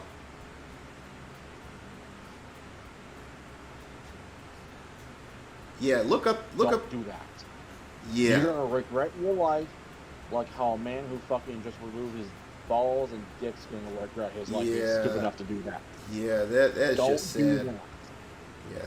You're sacrificing years of happiness and self-respect. Anyway, moving on. We go from just ridiculous, like Kelly Marie Tran, Daisy Ridley, and John Boyle getting screwed over by Lucasfilm vis-a-vis Disney. Or should it be Disney vis-a-vis? Natural gifts while you have them. Yeah. It's not like what's her name, the woman that played Asma. Oh, Gwendolyn. I forgot. It's Gwendolyn something. She was in Game of Thrones. Yeah, it's like, okay, she's a badass warrior, then like post movie, she just gets knocked into a trash compactor. Ooh, someone leveled up as I'm reading this headline. Yes. Well, it seems Kyle Rittenhouse has decided to go on another self-defense quest. We're leaving the fail train and we're now entering the Success Express. Oh yes. It seems Nicholas Sandmann's lawyer that represented him has decided to join Kyle Rittenhouse's legal team, and now I think they've opened up some sort of task force that would go after the media for slander. And he was actually, and if yeah, this, and on the Success Express. Yeah. So I was going to say on the Success Express. The only sounds that horn makes is cha-ching, cha-ching, cha-ching. Yep. Cash register. So, and I think this has been emboldened by the fact that the jury ruled in favor of Johnny Depp. So, the Amber Heard, the Depp Heard trial is already having some consequences. Now it's going to be a lot easier to hit back any media figures or any celebrities on defamation. So, he's so going to win so many fucking cases. Yeah, and this guy's name is Todd McMurtry. That's the guy that represented Nick Sandmann of Covington. Yo, the people who did Johnny Depp's trial, not the defense, but Johnny Depp's prosecutors. Yes. If they join forces with Kyle Rittenhouse, it's game over. I don't know about that law firm because A, they're based in L.A. and B, I would say they're like celebrity. They're like into celebrity law. Okay, so it ain't gonna happen. But can you imagine if that did happen? Oh, let's just say TM. But let's just say that woman would be tearing out new asses left and right. Mm-hmm. Well, anyway, so according to McMurtry, he's been hired to head the effort to determine whom to sue, when to sue, and where to sue. We're going to look at everything that's been said, determine which of those comments are legally actionable, and proceed from there. He also said that pretty much ensured that there's probably 10 to 15 solid legal cases against large defendants that spread misinformation prior to the Kenosha riots of 2020 and during Rittenhouse trial in November of last year. And it seems like one of their prime targets is Zuckerberg. For factually false. Android's gotta watch out. Yeah, for a factually false designation of Kenosha shooting as a mass murder incident before a verdict was even reached. So it looks like old Cuckerborg might end up getting a factory recall if McMurtry and Rittenhouse come after them. Yeah. So yeah, they should really should. Yeah. So yeah, because back in September 2020, Facebook deleted videos shared by Mark Dice, who just said that Facebook just removed a video that I posted showing Kyle Rittenhouse offering help to a wounded protester in Kenosha, and they're threatening to delete the account. They did show the video in the trial, and that's what they're afraid of is he would be found innocent, which he was. And of course, this is the reason they shadow realm that tweet. They said that we don't allow symbols, praise, or support of dangerous individuals or organizations on Facebook, even though, again, he was not found guilty. They're talking like terrorist activity, organized hate, mass extreme movement, blah, blah, blah, blah, blah. Then what about all the freaking shit you let Antifa post on a daily basis? Get out of here with that shit. That was a big joke. Yeah. How many mentions of the give that Soledad? Ooh, BLM? Ooh, too many to count. In fact, BLM should actually stand for Buy Large Mansions. Yeah. No shit. I'd watch out, Android. You freaking Android. Kyle's coming for you. Oh boy. No, this is Steely. Have you seen Inside Job? Scaly, Android, whatever. No, a Scaly would definitely show more emotion, okay, dude? Yeah. Don't argue with No, that. that's a joke on the show. Yeah. I wouldn't be surprised if it was a lizard. But anyway. No. Well, I'm just saying, a Scaly was showing more emotion, okay? Oh yeah. So basically, Sounds that's like what their living thing. Yeah. So basically, that's what the whole thing was called. It's called the Media Accountability Project, and this is going to be a task force that will go after not only people that only the media platforms that basically piss out false information on somebody, even before they were proven guilty, because innocent before proven guilty still freaking applies. But don't tell that to the media, whatever. But consider this. Yeah. Shot black people when it was white people. Yeah, really. So this is a little friendly warning, lamestream media. Be careful who you slander in the future, because now we got some recourse on you, and that's even more. I think the part of the reason they put this media accountability project is because. Even though Johnny Depp could defend himself because, let's just face it, he's a multimillionaire. What if somebody who basically don't have two buffalo nickels to rub together gets slandered by the media and they have no other recourse? That's why I think that accountability project's going to come into play.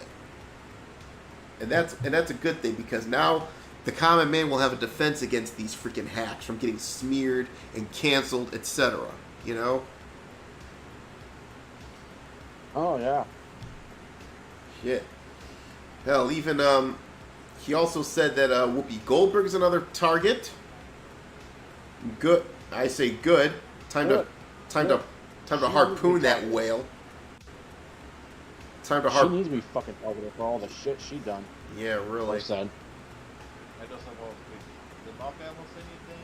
That's Yeah, if I was any left-leaning Hollywood celebrity, I'd watch the fuck out at this point. You know, especially after the whole. Heck, if I was a young character, I'd be watching out my fucking mouth too. Oh yeah. Have all the soap and start clean that mouth. Here's the deal. Add another thing to the Beats rookie to have.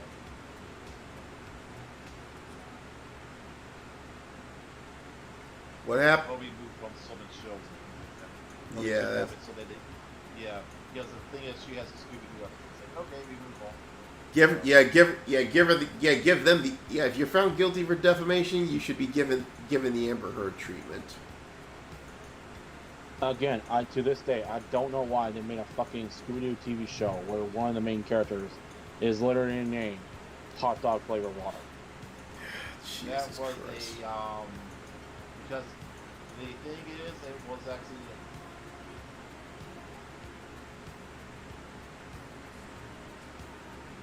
Anyway. He cycled the hot dog ball. Yeah, well, I'm gonna give you the real fucking deal. Most people refer to hot dog flavored water as diarrhea.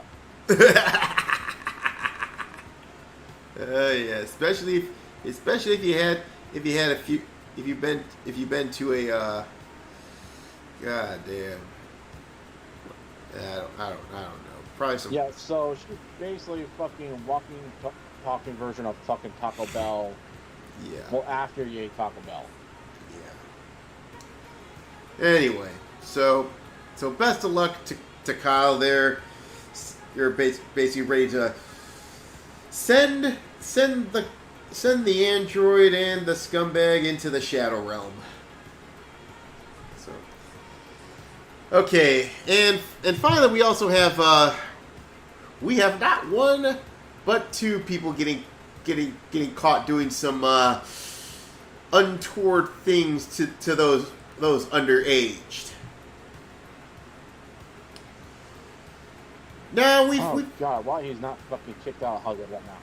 We have, for the last last year or so, Ezra Miller has been going through a weird whirlwind tour through Hawaii, slash and burn tour through Hawaii, destroying property, acting all drunk. But now you can add using cult-like tactics to groom 12-year-olds. Oh, God. Good God Almighty.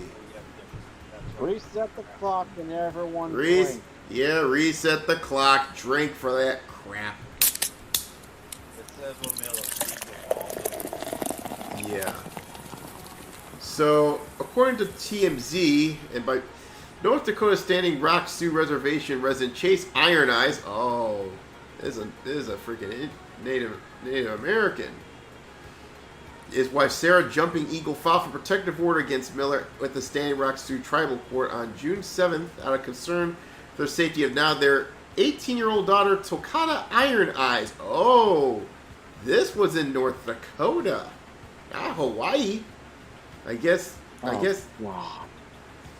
So according to her parents' filing, Miller, who identifies as non-binary, fucking drink,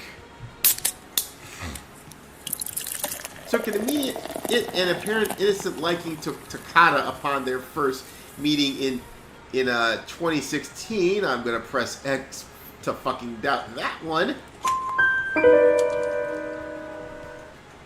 From there, they allege that the two developed a friendship. Again, pressing X here, which saw the young actor offer the young Takata a variety of opportunities out of their own pockets. Such opportunities including flying a then 14-year-old Takata to London to tour the studio where fantastic... I'll be back. Yeah.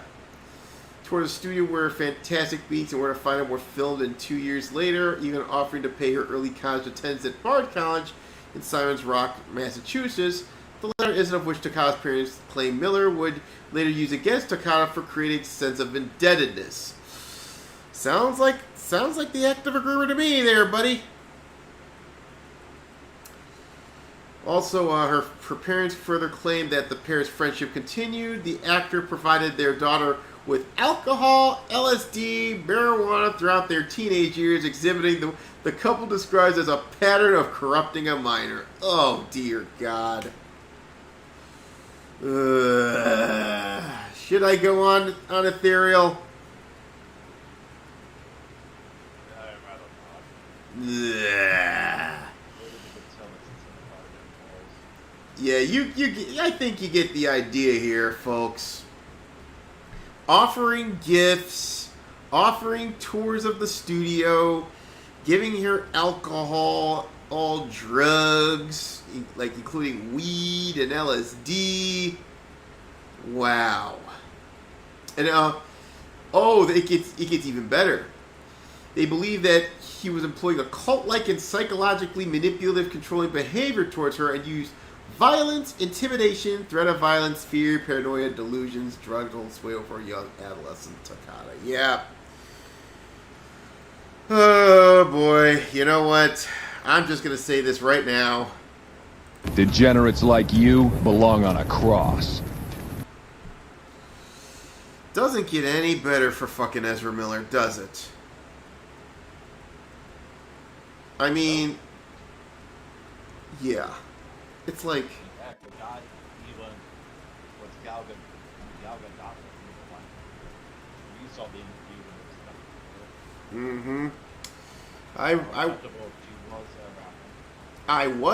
stuff. I can't imagine Gal Gadot was not feeling too comfortable about this guy.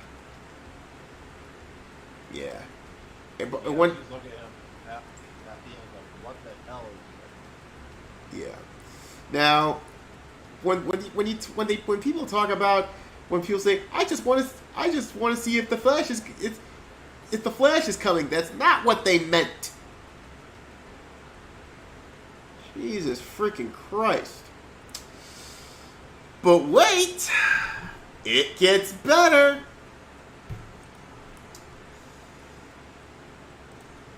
We go from alleged accusations, which pretty much looks credible to me.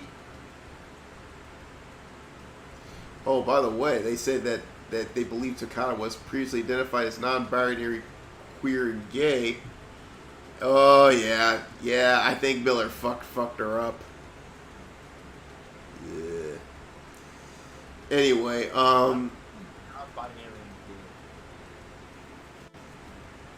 who knows with these Hollywood folks? They're fucking degenerates.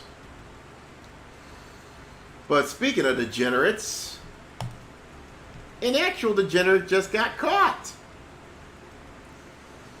Stoney Westmoreland, a former Disney actor, go figure, fucking drink. Well, they just sentenced him to 2 years in prison for enticing sex with a minor. So, according to this, he's got 2 years in, federal prison. Oof, that's not good. He got sentenced to 2 years in federal prison after he was caught trying to entice a 13-year-old boy into sex on the internet. Disney, don't you check people's backgrounds and sex offender registry history? Apparently not. So, according to TMZ, the actor pleaded guilty. Oh, he didn't challenge this. He pleaded guilty to a lesser charge of using interstate facilities to transmit information about a minor, and a judge gave him 24 months in prison and 10 years of supervised release. And hey guys, I'm back. Yeah. What did I miss? Well, let's just say the Ezra Miller thing was it's definitely a clear case of grooming, even though it's alleged, but it looks like a clear case of grooming because now apparently Takada reveals herself to be non-binary, queer, and gay, etc. Did you play the degenerates deserve to be put on the cross?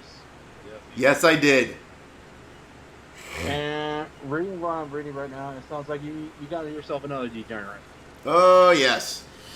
So, this son of a bitch, this fucking pederast, was initially looking at 10 years in the pen for enticement of a minor over the internet.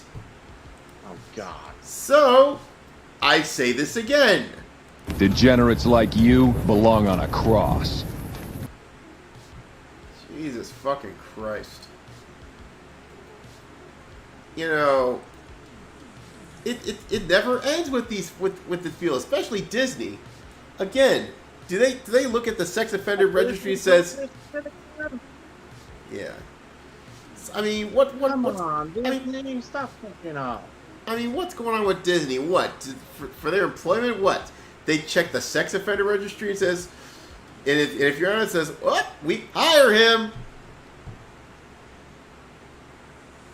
So, How come my retarded ass can do a better job than you when it comes to fucking hiring people?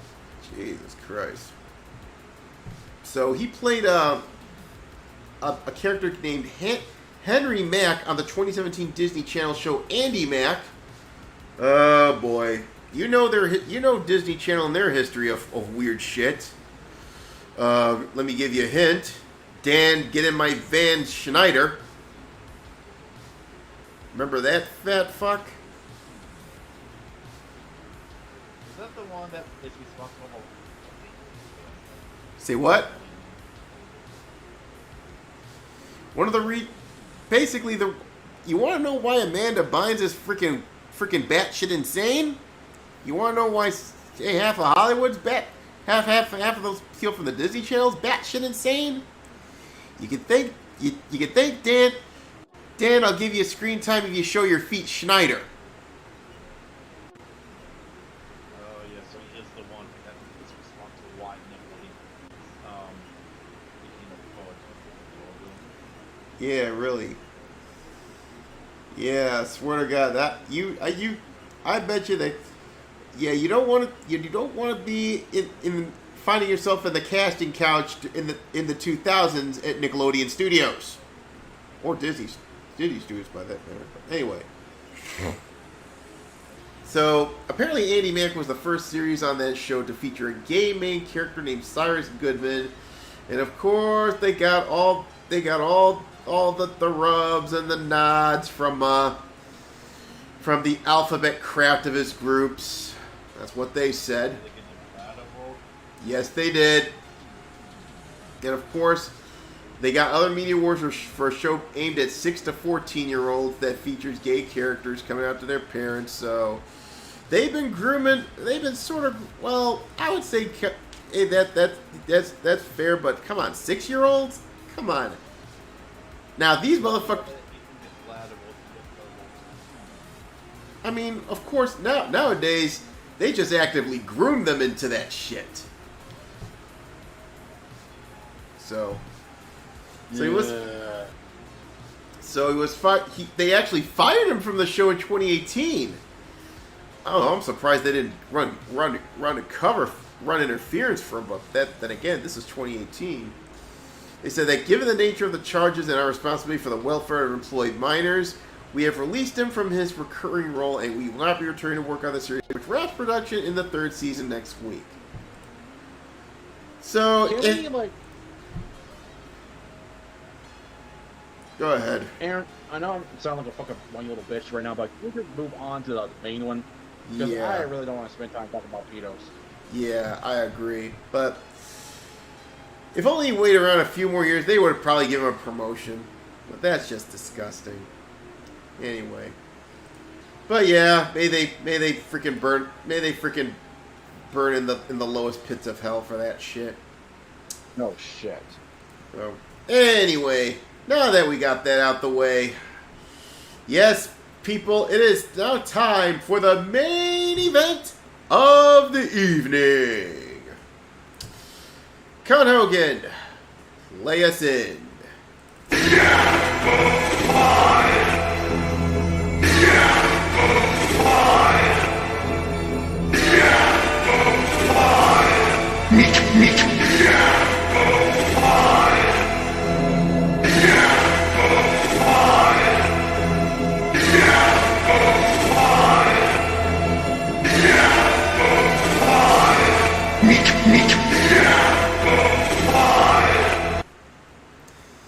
Okay, so tonight's main event, we're heading right back into OSR land here. I don't know if Pundit's still in the chat, though, well, you gotta understand, Pundit's a busy man, so. Yeah, that's understandable, man. That is understandable.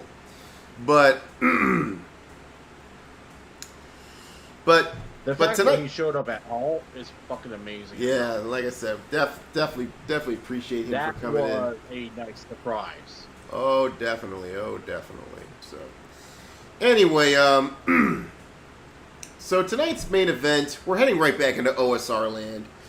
And as you all know, OSR has been doing pretty well with people of the likes of Pundit and Venger and another Taylor Lane and other good figures in the OSR. Of course, we also covered the cringy aspect that is Broas. James Reagan and James Desborough, those two definitely helped out with. Oh yes, definitely gets a mention there. You guys. Yeah. But unfortunately, with every other industry, the woke usually ends up finding their way in there like a plague of fucking locusts. Now, in this particular situation tonight, we're going to talk about. Well, this is one attempt. Let's check it out. Now, there's a new OSR jam that has started this week, not this week, but this month, called the OSR June Jam, which they say take it back to 1975, somewhere between. So basically, they're like going like to the sort of the early Dungeons and Dragons, the first edition Gary Gygax years of the old school years of TSR, as they claim. Okay, so it looks good on the surface, right? Looks good on the surface. You get down to more to the bottom. When you get down to here, this is where you start running the red flags. Be kind to yourself and others and keep your word free of bigotry and hate. Ooh. This is where the red flag comes into play. Now, you can't compare and contrast this with the OSR supplemental jam ran by Taylor Lane. Taylor Lane ran it pretty neutral, focused on the games. Sure he never made a comment about, like, try to keep things free from bigotry and all that stuff. Yeah, I don't think he ever said those words. Yeah, he probably kept the whole thing politics free, which is very nice, yeah. And I think that jam was very successful. Of course, disclaimer: Whispers of Three Roses was on that jam. But of course, you're talking about OSR, etc., all this shit. But here's the sticking point. What if I'm a Nazi? Well, here's the problem: no one is a Nazi, but of course, according to these fucking clown asses, anyone to the right of Mao is a Nazi. Pretty much, yeah. Yeah. So basically, if you're not far leftist, you're a Nazi. Mikey. Yeah. And he names off the people that gives examples. He said you can also fuck off if you're the kind of person that pals around with wannabe culture vulture white supremacists like RPG Pundit. Yeah, bullshit on that one. Thank you for showing up in our show. Yes, And by the way, calling Nazis and they motherfuckers, but since these are basically parasites, I don't really give a shit what they have to feel. Yeah, really. And by the way, that statement's bullshit. The RPG Pundit is the dude. His families were basically in the his family died in the fucking Holocaust. Yeah. Y'all call RPG Pundit a fucking Nazi. It's ridiculous. He also calls out. Yeah. He also calls out wannabe Satanist Christian conservative transphobes like Venger Statanus. Again, bullshit. Bullshit! I know Venger's had his own brand of controversy, but you know what? He puts out some fantastic content. But I don't know why you're calling out Venger. I guess they always getting salty over anything he says on Twitter. I'm guessing it's because Venger is basically went from left wing to basically straight up fucking conservative. Yeah. And then because he basically got on board. He was a little bit anti-Trump until he actually figured out what Trump really stood for, and then he got on the Trump train. Yeah. And then he calls out. Yeah, go ahead. More late than never. Yeah. And then he calls out someone named Grim Jim, who had apparently authors of articles titled "In Defense of Rape." And that's bullshit. That is James Desborough. Let me explain the James Desborough. Yeah. Grim Jim, aka James Desborough.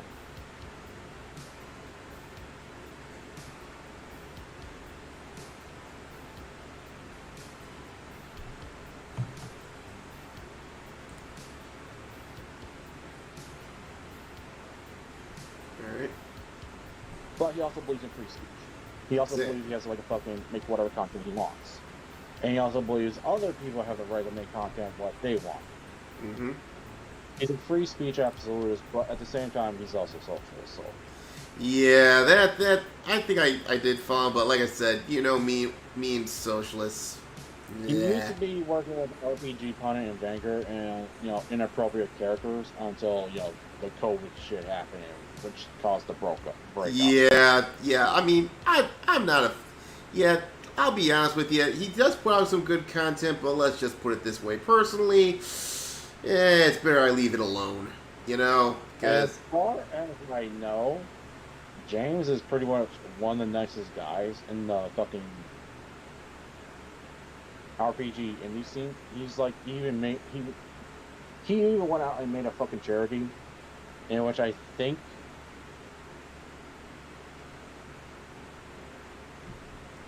he donated, I think, like, I could be wrong, but I think he donated like 50% of his profits to a group of people that really needed help. Oh, that's pretty tough. And because of that, you know, despite my feelings about But he did actually try to make a charity where he helps out people through the profits of his RPG sales. Yeah. So like I said, I'll give far more than any of these fucking virtue signaling motherfuckers who hate on Grim Jim. Yeah. Like I said, again, I don't see eye to eye with him at all, but you know what? But at least his... No, I'm not from political videos. But first... for his RPG videos. His RPG shit... I mean, like I said, if he does put out some shit in the future, I will promote you. But like I said, that's probably where it'll, as far as it goes. But I will say this: Grim Jim does not hate you. At worst, he feels indifferent towards you. Yeah. Well, like I said, I just don't trust leftists. I just don't. That's just me. Anyway. Yeah. But anyway, and he also mentions that. A lot better than fucking Zach. Yeah, I know that's true. Or Eric Lang, or whatever these fucking clown asses are. Any of the Gamma Cartel. And they also called out one of the libertarian dweebs that do free PR from the bud. Hey, that's me, and I'll say to you to go fuck yourself. Yep. Anyways. But this got a lot of. But this gets caught wind of because of this. So more. Thank you, Red Room. Red Room. Miguel Ribeiro of the Red Room. And thank you, Vango, for Santanas for posting that on his own blog post. Yeah, Venture caught wind of this, and they posted on a blog post, and he wasn't too happy about that. So. No kidding. Can you blame him? Yeah, really. And they called out the one who organized this, that being Monkey's Paw Games. Oh, we'll take a look at their Twitter feed in a moment. Oh, this is interesting. So, isn't there a history with Monkey Paw? What's or up? I think it's some other woke ass company. Yeah, I looked through that. A lot of these woke ass RPG companies. I looked through that list. Monkey Paw. They do some scummy shit in the past. I looked through the consumer document, and I did find Monkey Paw's name on there, but they should be on that fucking list. But you know something about Monkey Paw Games? Well, they're definitely in the fucking red after the whole fucking OSR game jam that they're doing right now. Oh yeah, that's really been on the red list. Yeah. So they pretty much told people to fuck off. That's immediate red. Yeah. Now a lot of these people on the string, they basically said that this is libel. It is. And they basically said, and we already had people reporting that. And they said, it won't be as fast as Tabletop Events. Let me know I have to remove the link from my blog or drive through removing my anti-abortion adventure, The Good Samaritan, all at one side. But yeah, things are changing back because The Good Samaritan is actually pretty good. Yeah, I think Drive Through RPG is starting to realize the woke shit ain't selling, but the OSR shit is. But still, attacking them when they didn't do anything. Listen, again, it's just like Gribjin. Yeah, he's a leftist, but he doesn't come at us personally, okay? But I will say this: it goes back to the golden rule. You don't start none, you ain't gonna get none. And if you do that shit, especially if you're woke in OSR, let's just say you ain't gonna be long for that. You ain't gonna be long for this part of the world. Well, no shit. They don't. Most of the people who are OSR tend to be conservatives, and they don't like being called fucking Nazis for their political beliefs. Yeah, Taylor Most of them are not fucking Nazis. Yeah. Taylor Lane, I believe he calls himself agender. Okay? I don't know what he looks like, but he does. But what I like about the guy is he doesn't use whatever sexuality is as a political cudgel. He just sticks to the games, and that's what I like about Taylor Lane, you know. And again, I know I don't give him enough props for it, but he should get enough props for it, you know. But not these motherfuckers, not Monkey Paw. Nope. Now I wish there was some latest developments on Monkey Paw, but unfortunately this was like 2 weeks ago. But I decided to satisfy my curiosity and take a look at these scumbags for myself, right? So if I type in Monkey Paw Games, right? Because wait, that's not it. Monkey's Paw, sorry. Yeah, let's not go on to the wrong company and fucking hate on them. Yeah. By the way, that guy I was talking about, don't worry about it. I missed no hatred towards you. I'm talking about these motherfuckers. Of course they blocked my ass. Oh, they knew you were coming. Yeah, I must have rattled their chains a little, huh? Ooh, but I got some bad news for you, you monkey's paw. Very bad news for you. There is no stopping the private window.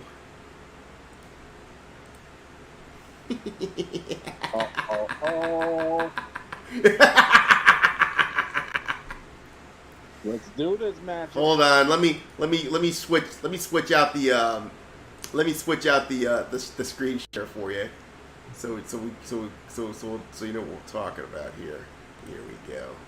Okay. Yeah. Now this is the private window that I want to show y'all.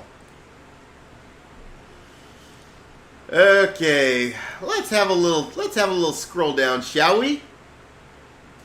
Okay, they're always talking about their June Jam, etc. And oh god, here we go. We got buggery. Romance. That's just gay. Yeah, it's romance is meant to be friendship, it's not gay. exactly. That's a gay romance. Your sexuality is not a premise. Knock it off. I know it's made by this guy, whatever the fuck this guy is. Of course he's got fucking pronouns. Go die in a fire. And yeah, Monkey's Paw likes to retweet bullshit drama and cancel culture bullshit. You know. And of course, yep, there's pronouns. That's another drink. More bullshit. Oh, one was great one thing. You dox me. You dox me. Yeah. And of course, look at this. You got the mask on the profile. And more pronouns. That's a double drink. Wow. We're dealing with some real winners here. Oh, yeah, you got BLM. You got Rose on. You know what? I'm going to pause you there, Aaron. What's up? I up? was going to say winner, chicken dinner. But Yep. I realized these Solons don't eat meat. So Yeah. now I'm basically winner. Tofu dinner. Tofu dinner. That And doesn't you know- sound right. And you know what tofu's made of, right? S to the O to the Y. Soy. So, winner, tofu dinner? Yeah. So, of course, you got the Rose icon, BLM. Wow. Pretty lame compared to chicken dinner. Yeah. What's the rose icon mean? Kami. They do that. They put that shit on there, especially when it comes to especially if they originate from Bongland, aka England. Yeah, it's been an overwhelming success. Yeah. Scroll up. Look at that weird art style. What the fuck is this shit? This is some Enlarge the image. All right, we'll enlarge it. Look at this shit. Damn, that art style's cringe. And of course, let's check out this guy's profile. Yep, more pronouns. And of course, I don't want to see that guy's real face. He kind of reminds me of Matt Bender with an even worse haircut. Jesus Christ. Aesthetics, my man. Aesthetics. Make your art pleasing. Stop it with this cringy shit. I don't want to bleach. I don't want to just toss bleach on my eyes. Yeah, there's a lot of bullshit Hey, here. Clifford. What the fuck he's doing here? Yeah, what the fuck's Clifford doing here? Oh, Clifford's having problems. Yeah, someone get him a milk bone. Yeah, get him out of here before someone in a furry costume comes and pays him a visit. Oh God, no. Yeah. The vanilla game. Yeah, nice photocopy of the sword, and of course you can't draw for shit.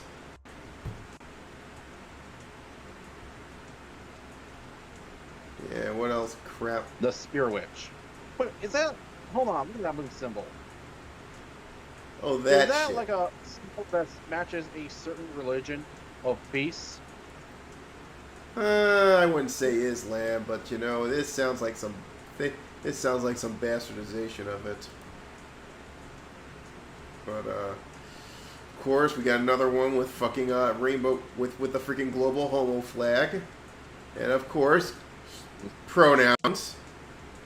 Oh, look at this! I try not to be a jabroni. Well, guess what? You are a jabroni. You know what, Aaron? I should add pronouns to my fucking Twitter and just simply call it attack helicopter.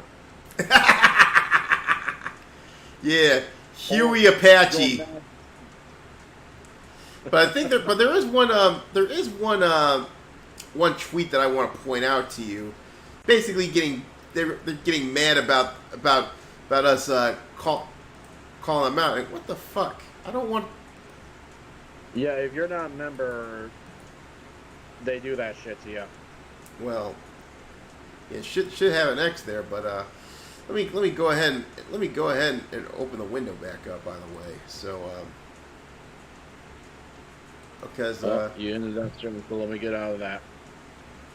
Yeah, but there was a link to that stream. Oh, hold on, let me get this back up here. Let me get another window back up here. All right, because I believe this is important here, folks. Damn, I gotta get. Yeah, this is what I get. I should have just closed it instead of closed the fucking thing altogether. I'm an idiot. Well, at least we all live and learn from our mistake. Oh, anyway, because I believe there was a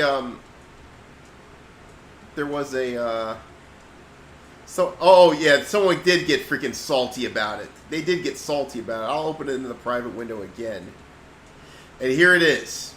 All right, let me go ahead and open the window capture here. And where the fuck are you? Ah, here it is.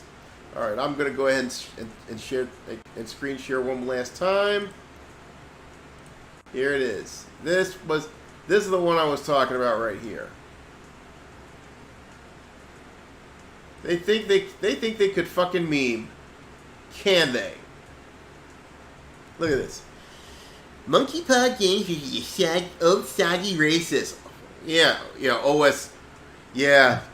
Insult the very movement that you're trying to be a part of.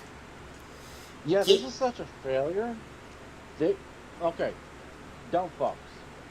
You can only post that and actually be relevant when you're the ones that were actually being gatekept. Yeah. But you're not gatekeeping. I mean, you're not gate-kept. You were the ones that keep gatekeeping others. Yeah. You basically started the bullshit. Mm-hmm. You guys went in out of the goodness, you were allowed in out of the goodness of hearts of many geeks and gamers. Yeah. Because they know what it's like to be ostracized. Yeah. So when you said you're being ostracized, you are allowed in out of the goodness of the geeks and gamers' hearts. And then you started to push the geeks and gamers out. Yeah. This is the same. You were the gatekeepers, you pieces of shit. Yeah. And now you're trying to. Yeah. And now you're trying the same shit here in OSR, considering the fact that this is our fucking home court advantage here, motherfucker. What the fuck are you smoking there, son? And you have the audacity to call us the fucking gatekeepers when all we're doing is basically trying to have our own fucking space. Yeah. And listen, this monkey. Is project. Yeah, this is projection. They know what they're doing. Confession by projection. That's what it is. Confession by projection. They try to pull this Uno reverse card whataboutism crap on us. And you know what? That shit ain't gonna work there, Monkey's Paw Games. Here's the deal. Here's the deal, you fucking clowns. You want to be a part of OSR? That's fine. Just peddle your shit. Sell the freaking cotton candy and stop being dicks. Sure, some people may not have different political opinions, but that doesn't mean you have to try to pull this shit just to prove a point. I mean, if you're acting like a bunch of locusts, we're getting the exterminators out there for you. And in the OSR field, we let's just say we're pretty efficient in doing so. Also, that face you put in your meme, those are SJW faces. Yeah. Oh, I like this shit. Oh, someone did call him out, though. I believe it's the Keithus Hunter, the shapeshifter. It basically says more about you than pro-gatekeeping RPG fans that you call them bigots for not wanting them warped like Paramount did to Halo. Oh! Yo, he's right. Look what they did to poor Halo. Yeah, what happened?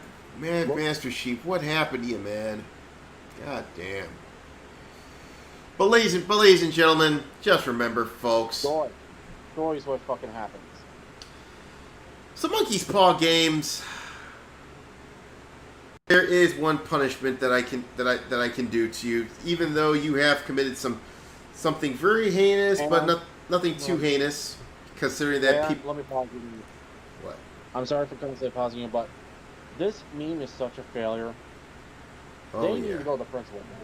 That's what I'm thinking right now. So for their failure of a meme and your failure for your sojourn to trying to take over something that you have absolutely no fucking stroke in, it's time to send your ass to the principal's office. Now take your ass on down to Oshag Hennessy's office right now and tell him exactly what you did. Who? Oshag Hennessy! Principal O'Shaughnessy? Get out of my goddamn classroom before I break my foot off in your ass! Insubordinate and churlish. Might as well give him a dunce cap as well. Well, anyway, so on that note, I think we can call this one a stream here, folks. Woo-wee. It was a pretty short stream tonight. Went by pretty quickly. Yeah. So. Yeah, we usually go at like 1. Yeah, well. But anyway, I would like to thank RPG Pundit for stopping by. Yes, that was the best surprise of the year. Yeah, I really appreciate you, man. I will talking about you. And hopefully he does take a look at the final few minutes of the main event there for you. So, but like I said. So with that said, folks, Snow, Ethereal, appreciate you for coming onto the stream tonight, as always. And Justine, wherever you are, please get better. Can't wait to see you back here next week. And for those of you still watching, thank you for coming on. Thank you for coming on to the stream this week. So I really appreciate you. I know I'm very sorry for our absence last week, and luckily most of the remodeling is done, so No more bye weeks for the foreseeable future, probably until we start packing it up and moving to Florida. So, but anyway, as always in this show, if you like this show and everything we do here in the Shogun, then I ask you, please like, subscribe, ring that bell, spread the word, do whatever you can on the various platforms, be it YouTube, Odyssey, or Rumble. And yeah, we're trying to get back on our feet after all the chaos and mayhem of the past couple weeks. But like I said, spread the word. You see a lot of people coming in here, they're talking to us and what have you. We're gonna keep this going. We will promote anyone that we find interesting and anybody that would have us. So we're not gonna ignore the starving the workforce of our little hobby here. So we're gonna keep doing what we do, promoting and making the scumbags pay. So until we once again set up the tent, God bless you. Take care of yourself, and hey, it's a nasty world out there we're living in. So please, I implore you to be careful out there. Expurga factus delendus est, Mad Shogun